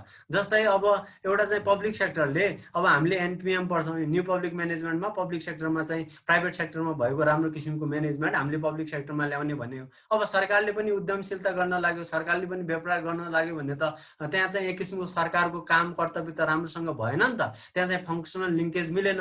त्यसैले अर्गनाइजेसनको पनि, एउटा संस्थाको पनि जो आफ्नो किसिमको फङ्सन हुन्छ त्यो फङ्सन नगरेर अरू अरू फङ्सन गर्न थाल्यो, अर्गनाइजेसनका मेन कोर फङ्सनहरू उसले चाहिँ भुल्यो भनेपछि त्यो कुराले पनि इन्स्टिट्युसनल बिल्डिङमा, अर्गनाइजेसन इन्स्टिट्युसन हुन बिल्डमा चाहिँ फरक पर्दछ। Linkages between the provider and the needed input and the recipient of the those output produce the institution. अब जे कुरा चाहिँ काम गरेर चाहिँ उनीहरूले चाहिँ इफोर्ट गर्यो त्यही कुरा भोलिको दिनमा परिणत हुने हो। जस्तै अब तपाईँको मतलब अक्सफोर्ड युनिभर्सिटीलाई चाहिँ उनीहरूले एक किसिमको चाहिँ नयाँ किसिमको विचारहरू दिए, नयाँ किसिमका इफोर्ट दिए, उनीहरूले चाहिँ विभिन्न किसिमका इनपुटहरू दिए, तब पो आज गएर चाहिँ एउटा इन्टरनेसनली रिकग्नाइज एउटा एकाडेमिक इन्स्टिट्युसनको रूपमा रिकग्नाइज भएको छ। जे हामीले चाहिँ काम गर्नको लागि इनपुट दिन्छौँ त्यही भोलि गएर आउटपुट दिने हो। त्यसैले हाम्रो चाहिँ फङ्सनल लिङ्केज अनुसार हाम्रो चाहिँ फङ्सनहरूले पनि के गर्दछ, इन्स्टिट्युसन बिल्डिङमा चाहिँ फरक पर्दछ। यो चाहिँ फङ्सनल लिङ्केजलाई पनि भेरिएबलको रूपमा लिन सकिन्छ। अर्को नर्मेटिभ लिङ्केज, अब नियम कानुन। अब कुनै अर्गनाइजेसन राम्रै गर्दाखेरि पनि नियम कानुनले बाँध्न सक्छ, त्यस्तो तरिकामा यो चाहिँ अब विभिन्न किसिमका चाहिँ मूल्य मान्यताहरू नर्मेटिभ भनेको मान्यता, अब कानुन पनि मान्यता हो। विभिन्न किसिमका हाम्रा चाहिँ अब विभिन्न किसिमका सकारात्मक नकारात्मक विभिन्न किसिमका मान्यता हुन्छन्। मैले माथि भनेर तपाईँहरूलाई चाहिँ एउटा सामान्य मान्यता, धार्मिक मान्यता, एउटा सामाजिक घृणित मान्यता, एउटा नियम कानुनको मान्यता मैले तपाईँलाई उदाहरणसहित बताएको थियो। त्यसैले त्यस्ता किसिमका मान्यताले पनि एउटा अर्गनाइजेसनलाई चाहिँ डेभलप हुँदाखेरि चाहिँ के गर्दछ, असर पार्दछ। अर्को यसले चाहिँ के गर्दछ त, नर्मेटिभ लिङ्केजले कोल्याबोरेटिभ रिलेसन र लफुल कुराहरूसँग रिलेट भएकोले अर्गनाइजेसन बिल्डिङको क्रममा चाहिँ त्यहाँ चाहिँ सबै नियम कानुनहरू मिल्नु पर्दछ। तब मात्र त त्यो अर्गनाइजेसनको बिल्डिङ हुन सक्छ। तब मात्रै सबै नियम कानुनहरू सही तरिकाले अगाडि बढेका छन् भनेपछि त्यो कानुनी रूपले चाहिँ दाग धब्बा लाग्यो भने त्यो अर्गनाइजेसन बिल्ड हुन सक्दैन। त्यसैले चाहिँ एक किसिमको कोल्याबोरेसन हुनुपर्दछ, यही नियम कानुनसँग कम्प्लायन्स हुन्छ भन्ने कुरा बुझ्न सकिन्छ। अर्को भेरिएबल हामीले लिन सक्छौँ डिफ्युजिभ लिङ्केज। डिफ्युजिभ लिङ्केज भनेको ठ्याक्कै त्यो पहिचानै गर्न नसकिने अर्गनाइजेसनको डेभलपमेन्टमा, अर्गनाइजेसनलाई इन्स्टिट्युसन बिल्डिङमा चाहिँ त्यसले चाहिँ फरक त पार्दैछ।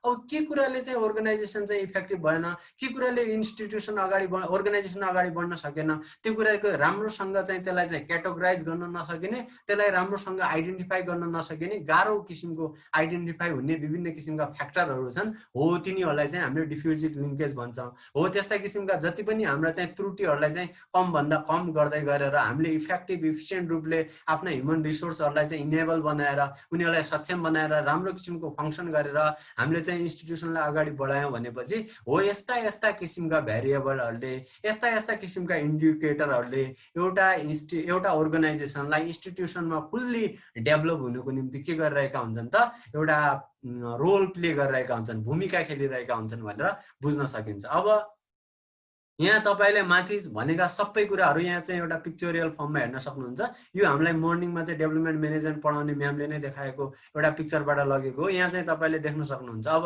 इन्स्टिट्युसनमा के छ त, leadership, doctrine, programmes, resources, internal structure, मैले त्यो सबै कुरा माथि एक्सप्लेन गरिसकेको छु।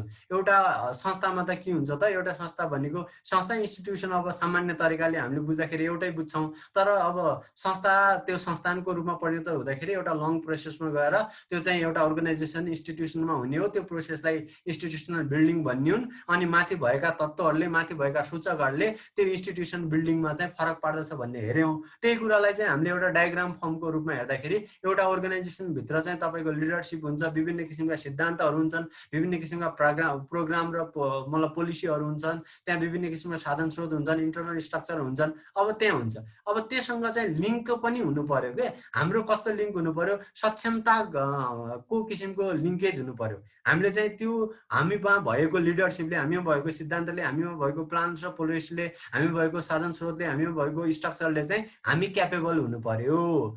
अब तपाईँले बुझ्दाखेरि इन्स्टिट्युसनल बिल्डिङलाई चाहिँ सिनोनिमस भनेर तपाईँले क्यापेसिटी बिल्डिङको रूपमा बुझ्न सकिन्छ। इन्स्टिट्युसनको एउटा संस्थाको चाहिँ क्यापेसिटी बिल्डिङ नै इन्स्टिट्युसनल बिल्डिङ हो भनेर बुझ्दा हुन्छ। तल समरी पनि गर्नेछौँ। तपाईँले अहिले चाहिँ मैले धेरै कुरा भन्दाखेरि बुझ्नु भएन भने एउटा चाहिँ समराइज गरेर पनि पोइन्टमा 1 2 3 4 5 6 7 8 भनेर चाहिँ मैले पोइन्टहरूमा स्टेज देखाएको छु। सबै कुराहरूको समराइजेसन गरेर सक्षम बनाउनु पर्यो। इन्स्टिट्युसनमा भएका चाहिँ कम्पोनेन्टहरूले त्यसलाई इनेबलिङ लिङ्केज अनुसार हेर्न सकियो। त्यहाँ चाहिँ सेन्ट्रल गभर्मेन्ट हुन्छ, सरकार पनि हुन्छ हैन, त्यससँग पनि एक किसिमको चाहिँ कनेक्सन बनाउनु पर्यो। सरकारसँग कुनै अर्गनाइजेसनले कनेक्सन बनाएन, सरकारका नीति नियम भन्दा विपरीत गयो भने त्यो अर्गनाइजेसन टिक्न सक्दैन। सरकारले त्यस्तो अर्गनाइजेसनलाई खारिज गर्न सक्छ, त्यस्ता अर्गनाइजेसनको लाइसेन्स खारिज गर्न सक्छ।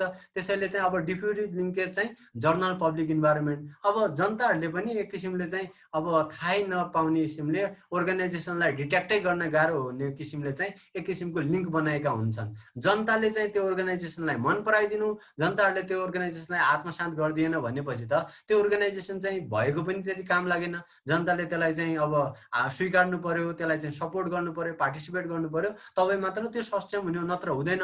अब फङ्सनल लिङ्केज, यो फङ्सनल लिङ्केज तपाईँको दायाँ हाततिर हेर्न सक्नुहुन्छ। फङ्सनल लिङ्केजले अर्गनाइजेसनलाई के गर्ने हो त, बढी किसिमको इफेक्टिभ गर्ने हो, बढी फङ्सनल बनाउने हो, बढी कार्यकारिणी बनाउने हो, उसको फङ्सनहरूलाई बेटर वेमा गर्ने हो, उसको फङ्सनहरूलाई चाहिँ इफेक्टिभ इफिसियन्ट बनाउने हो। हो। त्यसैले एउटा अर्गनाइजेसनले चाहिँ फङ्सनल लिङ्केजलाई चाहिँ तपाईको इन्ट्रेस्ट ग्रुपहरुसँग तपाईको बाहिर भएको सरकारको साझेदारीसँग तपाईको विभिन्न किसिमका अर्गनाइज पब्लिक ग्रुपहरुसँग विभिन्न किसिमका अरु संस्थाहरुसँग त्यो चाहिँ अब एउटा अर्गनाइजेसनको चाहिँ फङ्सनल लिङ्केजलाई हेर्न सकिन्छ।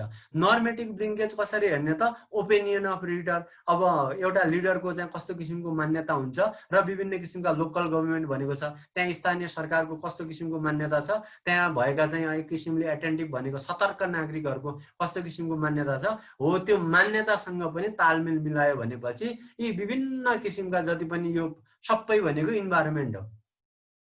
एउटा अर्गनाइजेसनले बाहिरको इन्भाइरोमेन्टलाई सर्भाइभ गर्दाखेरि यी बक्समा देखाएका कुराहरू आइपर्दछन्। हो, यिनी बक्समा देखाएका कुराहरूलाई आइपर्ने कुराहरूलाई चाहिँ यिनीहरूलाई चाहिँ के गर्नु पर्यो, यिनीहरूलाई चाहिँ फेस गरेर यसलाई चाहिँ सर्भाइभ गर्यो भने यी सबै कुराहरूमा सर्भाइभ गर्यो, त्यो अगाडि बढ्यो, समाजले त्यसलाई स्वीकार्यो, सबै किसिमका लिङ्कहरू राम्रा हुन लागे, सबै किसिमका चाहिँ अब कुराहरूले चाहिँ त्यसले चाहिँ एक किसिमको चाहिँ आफ्नो चाहिँ उपल्लो निकायमा चाहिँ खुड्किला बढाउँदै गयो भनेपछि यो एउटा अर्गनाइजेसन यी सबै कुराहरूमा एक्सटर्नल इन्भाइरोमेन्टसँग सर्भाइभ भएर त्यो एक्सटर्नल इन्भाइरोमेन्टमा चाहिँ हाबी भएर त्यो एउटा चाहिँ इन्स्टिट्युसनको रूपमा बिल्ड हुने हो।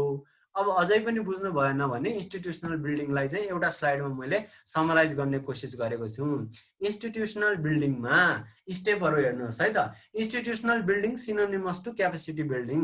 इन्स्टिट्युसन बिल्डिङ भनेको इन्स्टिट्युसनको क्यापेसिटीलाई बिल्ड गर्नु हो अर्को भाषामा बुझ्दाखेरि। अब सुरुमा त इन्स्टिट्युसनको क्यापेसिटीलाई बिल्ड गर्दाखेरि त सुरुमा त एउटा अर्गनाइजेसन त स्टार्ट भएको हुनु पर्यो नि त। त्यहाँ अर्गनाइजेसन त मतलब त्यहाँ हुनु पर्यो। अर्गनाइजेसन भएन भनेपछि त्यो इन्स्टिट्युसनमा कसरी बिल्ड हुने?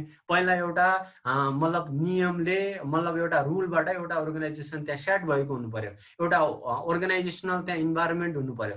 त्यसपछि अप्टिमाइजेसन अफ भेरिएबल, माथि भएका जति पनि सूचकहरू मैले भने इन्स्टिट्युसनल भेरिएबलमा तपाईको भित्री स्ट्रक्चर, भित्री संरचना, लिडरशिप, रिसोर्सेसहरू, इन्भाइरोमेन्टल किसिमका भेरिएबलमा तपाईको वर्क कल्चर, इन्ट्रेस्ट ग्रुप, एक्टरहरू, विभिन्न किसिमका एक्टर भनेको पब्लिक सेक्टर, प्राइभेट सेक्टर, एनजिओहरू, आइएनजिओहरू, यिनी सबै भनेका खेलाडीहरू के त्यो अर्गनाइजेसनमा खेल्ने खेलाडीहरू र विभिन्न किसिमका सम्बन्धहरू।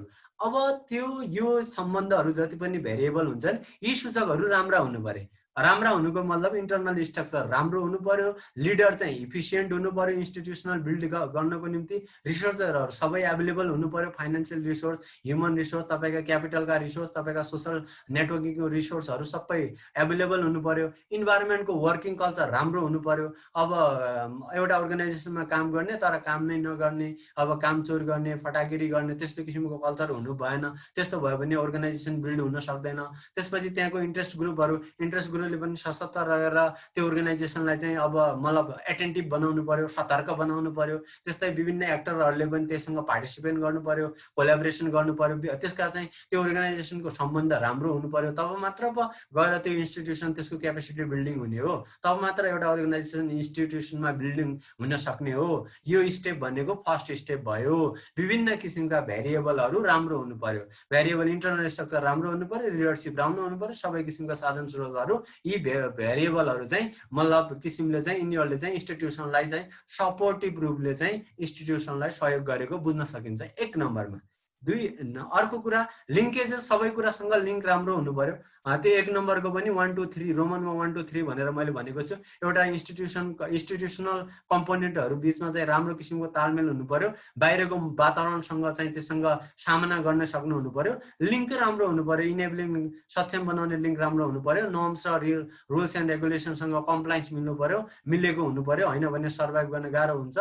अर्को कुरा फङ्सनहरू राम्रो हुनु पर्यो, डिफ्युज गर्ने किसिमका चाहिँ जति पनि एलिमेन्ट हुन्छ अर्गनाइजेसनलाई चाहिँ अब निष्क्रिय गर्ने तत्त्वहरूलाई चाहिँ तिनीहरूलाई पहिचान गरेर तिनीहरूलाई हटाएर अर्गनाइजेसनले अगाडि बढ्नु पर्यो इन्स्टिट्युसन बन्नको लागि।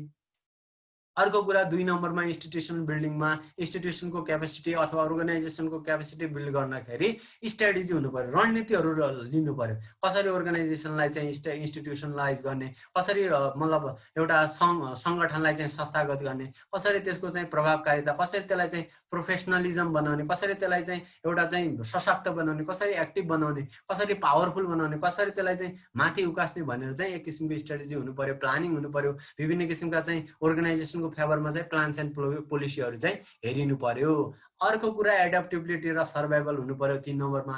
यदि अर्गनाइजेसन चाहिँ स्ट्रक्चर छ, माथिका कुराहरू छन्, लिडरशिप छ, सबै कुराहरू छ, त्यो चाहिँ सर्भाइभ गर्न सकेन भने कसरी चाहिँ त्यो एउटा इन्स्टिट्युसन हुन सक्छ, कसरी सामाजिक उत्तरदायित्व त्यसले वहन गर्न सक्छ। त्यसैले अर्गनाइजेसनको लागि चाहिँ एउटा अर्गनाइजेसन चाहिँ सर्भाइभ हुनु पर्यो, त्यो चाहिँ जीवित हुनु पर्यो। त्यो जीवित भएन, त्यो चाहिँ सर्भाइभ भएन भनेपछि त्यो पछि गएर चाहिँ एउटा चाहिँ इन्स्टिट्युसनलाइज रूपमा चाहिँ पछि चाहिँ सक्षम हुन सक्दैन। एउटा इन्स्टिट्युसन सर्भाइभ भएन भने त त्यो त सकिहाल्यो। अर्को कुरा तपाईको इनोभेसन। अब एउटा अर्गनाइजेसनले चाहिँ आफ्नो क्यापेसिटी बिल्ड गर्नको निम्ति नवीनतालाई आत्मसात गर्नु पर्यो। नवीनता भनेको साइन्स एन्ड टेक्नोलोजीलाई आत्मसात गर्नु पर्यो। राम्रा राम्रा कुराहरू, नवीनताका कुराहरूलाई चाहिँ राम्रो किसिमको म्यानेजमेन्टलाई चाहिँ गुड किसिमको म्यानेजमेन्ट, राम्रा राम्रा किसिमका चाहिँ अब विभिन्न किसिमका good norms and values. Norms and values के हुन् मैले माथि भनिसकेँ। त्यस्तै किसिमका नर्म्स एन्ड भ्यालुज इनोभेसनका कुराहरूलाई चाहिँ आत्मसात गर्नु पर्यो। तब मात्र एउटा अर्गनाइजेसनको क्यापेसिटी बिल्ड हुने हो र त्यो एउटा इन्स्टिट्युसनमा परिणत हुने हो। अर्को कुरा अब इनोभेसनमा मैले लेखेको छु नयाँ आइडियाहरू आउनु पर्यो, नयाँ तरिकाहरू आउनु पर्यो, एप्लिकेसन हुनु पर्यो त्यसको। अब पुरानो तरिकाले मात्र गएर भएन। जस्तै अब लोकसेवा आयोगले चाहिँ पुरानो तरिकाले चाहिँ गर्दाखेरि चाहिँ अब लाइनमा बसाएर चाहिँ सबैको चाहिँ फर्म भर्थ्यो भने अहिले चाहिँ अब आइसिटीको चाहिँ अब एउटा इनोभेटिभ भएर चाहिँ इन्फर्मेसन टेक्नोलोजीलाई प्रयोग गरेर अनलाइन फर्म भरिन्छ। अब त्यसले पनि कहिले चाहिँ सर्भर डाइम हुन्छ, त्यसमा पनि थप परिवर्तन गर्नुपर्ने होला, नयाँ सोच्नुपर्ने होला। सर्भर चाहिँ ठुलो सर्भर किनेर सबै डाटाहरू चाहिँ मिलाउनको लागि चाहिँ त्यसले चाहिँ हेल्प गराएर चाहिँ त्यसलाई इफेक्टिभ बनाउने होला। त्यसैले चाहिँ के हुन्छ कि हाम्रा चाहिँ यो इनोभेसन भनेका नयाँ तरिकाहरूबाट अर्गनाइजेसनलाई चाहिँ अगाडि बढाउनु पर्यो, अर्गनाइजेसनलाई डेभलप गर्नु पर्यो, नयाँ चाहिँ तरिकाहरूको चाहिँ अब त्यसको अनुसरण गर्नु पर्यो भन्न खोजेको। इन्ड्युरिङ र पर्मानेन्स हुनु पर्यो। यदि चाहिँ सर्भाइभ भएन भनेपछि त्यो इन्ड्युरिङ लामो समयसम्म रहन सक्दैन, तपाईँको चाहिँ त्यो धेरै लामो हिस्ट्री हुँदैन, पर्मानेन्ट किसिमले इस्टाब्लिस हुनु पर्यो। आज अर्गनाइजेसन छ, भोलि चाहिँ गयो। अब विभिन्न किसिमका अब अर्गनाइजेसन हुन्छन्, जस्तै संस्थाहरू चाहिँ विभिन्न किसिमका संस्थाहरू पहिले थिए, आज चाहिँ अब सकिएर तिनीहरूको चाहिँ भ्यालुलेस भएका हुन सक्छन्। त्यसैले इन्स्टिट्युसन हुनको निम्ति, एउटा अर्गनाइजेसन संस्थागत हुनको निम्ति त्यसलाई चाहिँ लामो समयसम्म टिकिरहनु पर्दछ। माथिका सम्पूर्ण भ्यालुएबलले चाहिँ त्यसलाई सपोर्ट गरेको हुनुपर्छ। अर्को 6औं नम्बरमा चाहिँ oriented to social liabilities and responsibility. अब अर्गनाइजेसन, एउटा सङ्गठन र संस्थान, एउटा इन्स्टिट्युसनमा फरक भन्नुपर्दाखेरि सङ्गठनले चाहिँ आफ्नै सङ्गठनको चाहिँ लक्ष्य र उद्देश्य हेरेको हुन्छ भने इन्स्टिट्युसनले beyond the goals and objective of organization, एउटा संस्थाको आफ्नो लक्ष्य र उद्देश्य भन्दा बढी हेर्नु पर्दछ। त्यो बढी भनेको के हो? सोसल लाइबिलिटिज, समाजसँग उत्तरदायित्व हेर्नु पर्यो, समाजको उत्तरदायित्व गर्नु पर्यो। समाजकोसँग एउटा दायित्व उत्तरदायित्व निर्वाह गर्ने किसिमको अर्गनाइजेसन यदि भयो भने त्यो अर्गनाइजेसन डेभलप भएको मानिन्छ र त्यो चाहिँ इन्स्टिट्युसनलाइज हुन लागेको मानिन्छ। किनकि एउटा अर्गनाइजेसनलाई समाजले स्वीकार गर्नु भनेको त्यो इन्स्टिट्युसनलाइज हुनु हो। मतलब त्यो माथिका फेजहरू पनि विचार गर्नु छ के भने। अर्को कुरा रोल मोडल। अब रोल मोडल हुनु पर्यो, अब त्यसले रिप्रोड्युस गर्नु पर्यो। आफू जस्ता अर्गनाइजेसनहरू सब युनिटहरू खोल्नु पर्यो, त्यसको चाहिँ अब रिप्रोडक्सन हुनु पर्यो। रिप्रोडक्सनमा चाहिँ सब युनिट खोल्नु पर्यो, लर्निङ हुनु पर्यो, टेक्निक हुनु पर्यो, अन्डरस्ट्यान्डिङ हुनु पर्यो। त्यो लास्टमा गएर 8औं नम्बरमा वेल इस्टाब्लिस र इन्स्टिट्युसनलाइज हुनु पर्यो र इन्टिग्रेटेड विथ सोसाइटी। मैले भने इन्टिग्रेटेड इन्स्टिट्युसन चाहिँ इन्टिग्रेटेड विथ सोसाइटी किन हुनुपर्छ? हामीले हेल्थ केयर, एजुकेसन सबै कुरा हामीले चाहिँ इन्स्टिट्युसनबाट लिएका हुन्छौँ। त्यसैले चाहिँ त्यो पछि गएर समाजको अभिन्न अङ्गको रूपमा चाहिँ स्थापित हुनु पर्यो एउटा सङ्घ। तब मात्र यो सम्पूर्ण स्टेपहरू भनेको यसरी चाहिँ अगाडि बढ्दै गयो भनेपछि त्यसलाई चाहिँ अर्गनाइजेसन, यो चाहिँ यो प्रोसेस भनेको, यो मोडल भनेको इन्स्टिट्युसन बिल्डिङ भनेर बुझ्न सकिन्छ। अब हामी कन्क्लुजनमा जाउँ। 2टा स्लाइड मात्र छ सामान्य तरिकाले बुझ्दाखेरि। अब ओभरअल हामीले यसलाई ऱ्यापअप गर्दाखेरि organisation aim at the maintenance of internal order and efficiency of goal realisation. मैले माथि पनि भनिसकेँ, अर्गनाइजेसनले चाहिँ के कुराको हेरफेर गर्दछ? आफ्नो भित्री भएको चाहिँ क्षमतालाई बढाउने र आफ्नो चाहिँ लक्ष्यलाई चाहिँ हासिल गर्ने अर्गनाइजेसनले चाहिँ सङ्गठनले हेर्दछ भनेपछि institutional extend beyond this goals. अब एउटा संस्थानले, एउटा इन्स्टिट्युसनले अर्गनाइजेसनको जस्तो आफ्ना गोलहरूलाई मात्र हेर्दैन, सामाजिक उत्तरदायित्वलाई हेर्दछ, रिप्रोडक्सनका कुराहरूलाई हेर्दछ, एउटा वेल इस्टाब्लिसमेन्टलाई हेर्दछ, क्रिएटिभिटीलाई हेर्दछ, इनोभेसनका कुराहरूलाई हेर्दछ। त्यसैले चाहिँ एउटा सङ्गठनको लक्ष्य हासिल गर्नु मात्र एउटा इन्स्टिट्युसनको भूमिका हुँदैन। जस्तै अब तपाईँको यो चाहिँ तपाईँको आइयु भयो, मतलब यो इन्स्टिट्युसन अफ मेडिसिन आइओएम भयो भने त्यसले खालि डाक्टर मात्र बनाउनु उसको उद्देश्य होइन, समाजमा चाहिँ स्वास्थ्य अवस्थाको गुणस्तर वृद्धि गर्नु, सामाजिक उत्तरदायित्व वहन गर्नु उसको चाहिँ एउटा जिम्मेवारी बन्दछ। त्यो चाहिँ के भयो त, एउटा चाहिँ इन्स्टिट्युसन भयो। अब एउटा चाहिँ प्राइभेट किसिमको हस्पिटलको चाहिँ अब समाजलाई चाहिँ उसले सेवा गर्नुपर्ने त हुँदैन नि त, उसको त एउटा इन्स्टिट्युसन एउटा अर्गनाइजेसन हुन्छ, त्यो अर्गनाइजेसनले चाहिँ उसले उपचार गरेर सकियो, आफ्नो किसिमको उद्देश्य हुन्छ। प्राइभेट तरिकाले खोलेको छ भने फाइदा लिने, उपचार गर्ने, सकियो। सामाजिक किसिमको त्यति धेरै उत्तरदायित्व उसको हुँदैन। त्यसैले एउटा इन्स्टिट्युसनको चाहिँ एउटा अर्गनाइजेसनको आफ्नो गोल्सहरू लक्ष्यहरूमा केन्द्रित भयो जस्तो हुँदैन, त्यसभन्दा पनि बढी सामाजिक उत्तरदायित्व र सामाजिक जिम्मेवारीहरू पनि इन्स्टिट्युसनले बोकेको हुन्छ। अर्को कुरा, organisation are constructed from the set of rules and institution denote and represents the rule in the society. सङ्गठनहरू नियमबाट बनेका हुन्छन्। सामान्य कुरा मैले धेरै पटक भनिसकेँ। अब एउटा चाहिँ संस्थान, एउटा इन्स्टिट्युसनले चाहिँ समाजलाई नै एक किसिमको रुल दिन्छ, एक किसिमको समाजलाई ट्रेन्ड दिन्छ, एक किसिमको समाजलाई मान्यता दिन्छ, एक किसिमको समाजलाई देन दिन्छ। त्यसरी चाहिँ यसरी हेर्न सकियो। अर्गनाइजेसनहरू नियमबाट बन्छन् भने अब त्यो अर्गनाइजेसन पछि चाहिँ एउटा मतलब वेल इस्टाब्लिस एक किसिमको चाहिँ मतलब के अरे इन्स्टिट्युसन भयो भने त्यसले चाहिँ समाजलाई नै विभिन्न किसिमका चाहिँ मान्यता र नियमहरू, विभिन्न किसिमका ट्रेन्डहरू दिन सक्छ। अर्को कुरा, institution as relatively more permanence than organization. अब अर्गनाइजेसन पछी सर्भाइभ गरेर विकसित भएर चाहिँ इन्स्टिट्युसन बन्ने हो, अब बढी पर्मानेन्ट इन्स्टिट्युसन त हुने नै भयो। अब तपाईँले चाहिँ हेर्नु पर्यो, अर्गनाइजेसन आर के अरे organic, they have birth, growth and finally decay.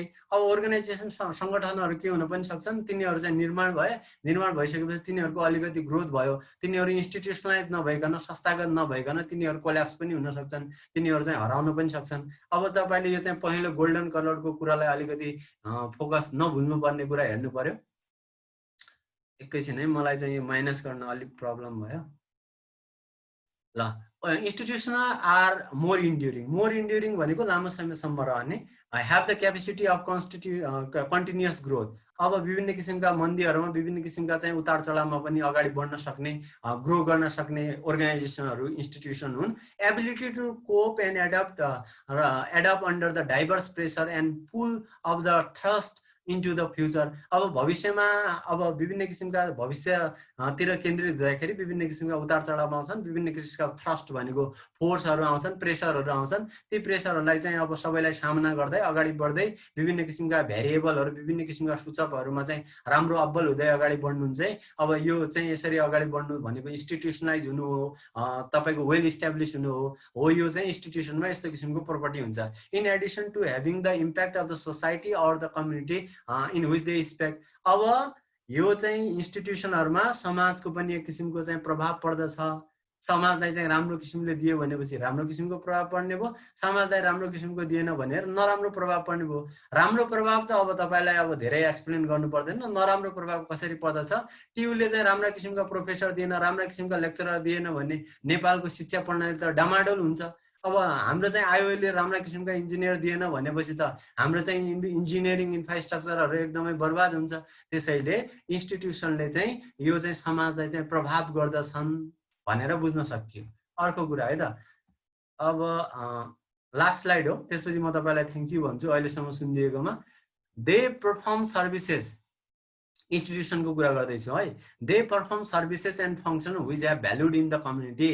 समाजले जे कुरालाई चाहिँ मूल्य मान्यता दिएको छ, सामाजिक मूल्य मान्यता मैले तपाईँलाई भनिसकेँ माथि, सामाजिक मूल्य मान्यता के हुन् भनेर, इन्टिग्रिटी, अनेस्टी, विभिन्न किसिमका कुराहरू, इम्पार्सियलिटी, निष्पक्षताका कुरा, समानताका कुराहरू, ती सामाजिक मूल्य मान्यताहरू।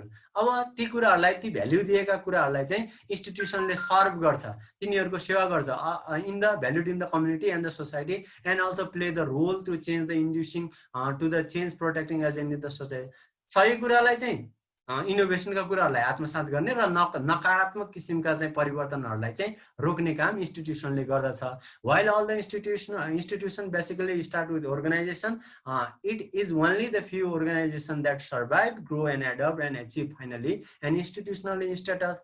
सबै संगठनहरु सुरुमा चाहिँ स्थापना हुन्छन् एउटा संगठनको रूपमा, पछि तिनीहरु चाहिँ बाँच्छन्, पछि तिनीहरु चाहिँ विकास हुन्छन्, पछि तिनीहरु चाहिँ अब अनुकूल हुन्छन् त्यो इन्भाइरोमेन्टमा विभिन्न किसिमको वातावरणलाई, र फाइनली गएर पछि गएर सबैले पाउँदैनन्। जो अर्गनाइजेसनहरु यो फेजमा गए, यो प्रोसेसमा गए, जसले आफ्नो क्यापेसिटीलाई बिल्ड गरेर चाहिँ गए, तिनीहरूले चाहिँ एउटा इन्स्टिट्युसनल स्ट्याटस पाउँछन्, एउटा संस्थानको रूपमा चाहिँ उनीहरूले त्यस्तो किसिमको चाहिँ स्ट्याटस पाएका हुन्छन् अर्गनाइजेसनले। The process of institutional building and its success depend upon the interaction and the integration between the institutional variables and environmental elements through the linkage. मैले माथि भनिहालेँ, विभिन्न भेरिएबलहरुमा फरक पर्दछ, लिडरशिपमा फरक पर्दछ, इन्भाइरोमेन्टमा फरक पर्दछ, त्यहाँको इन्स्टिट्युसनको क्यापेसिटीमा, विभिन्न कुराहरुमा चाहिँ त्यो इन्स्टिट्युसन सक्सेस हुने, त्यो इन्स्टिट्युसन, त्यो अर्गनाइजेसन इन्स्टिट्युसनमा बिल्ड हुने कि नहुने भनेर फरक पार्दछ भन्दै इन्स्टिट्युसनल प्रोसेसलाई चाहिँ यही एन्ड गरे। सबैजनालाई धन्यवाद। केही क्वेशन?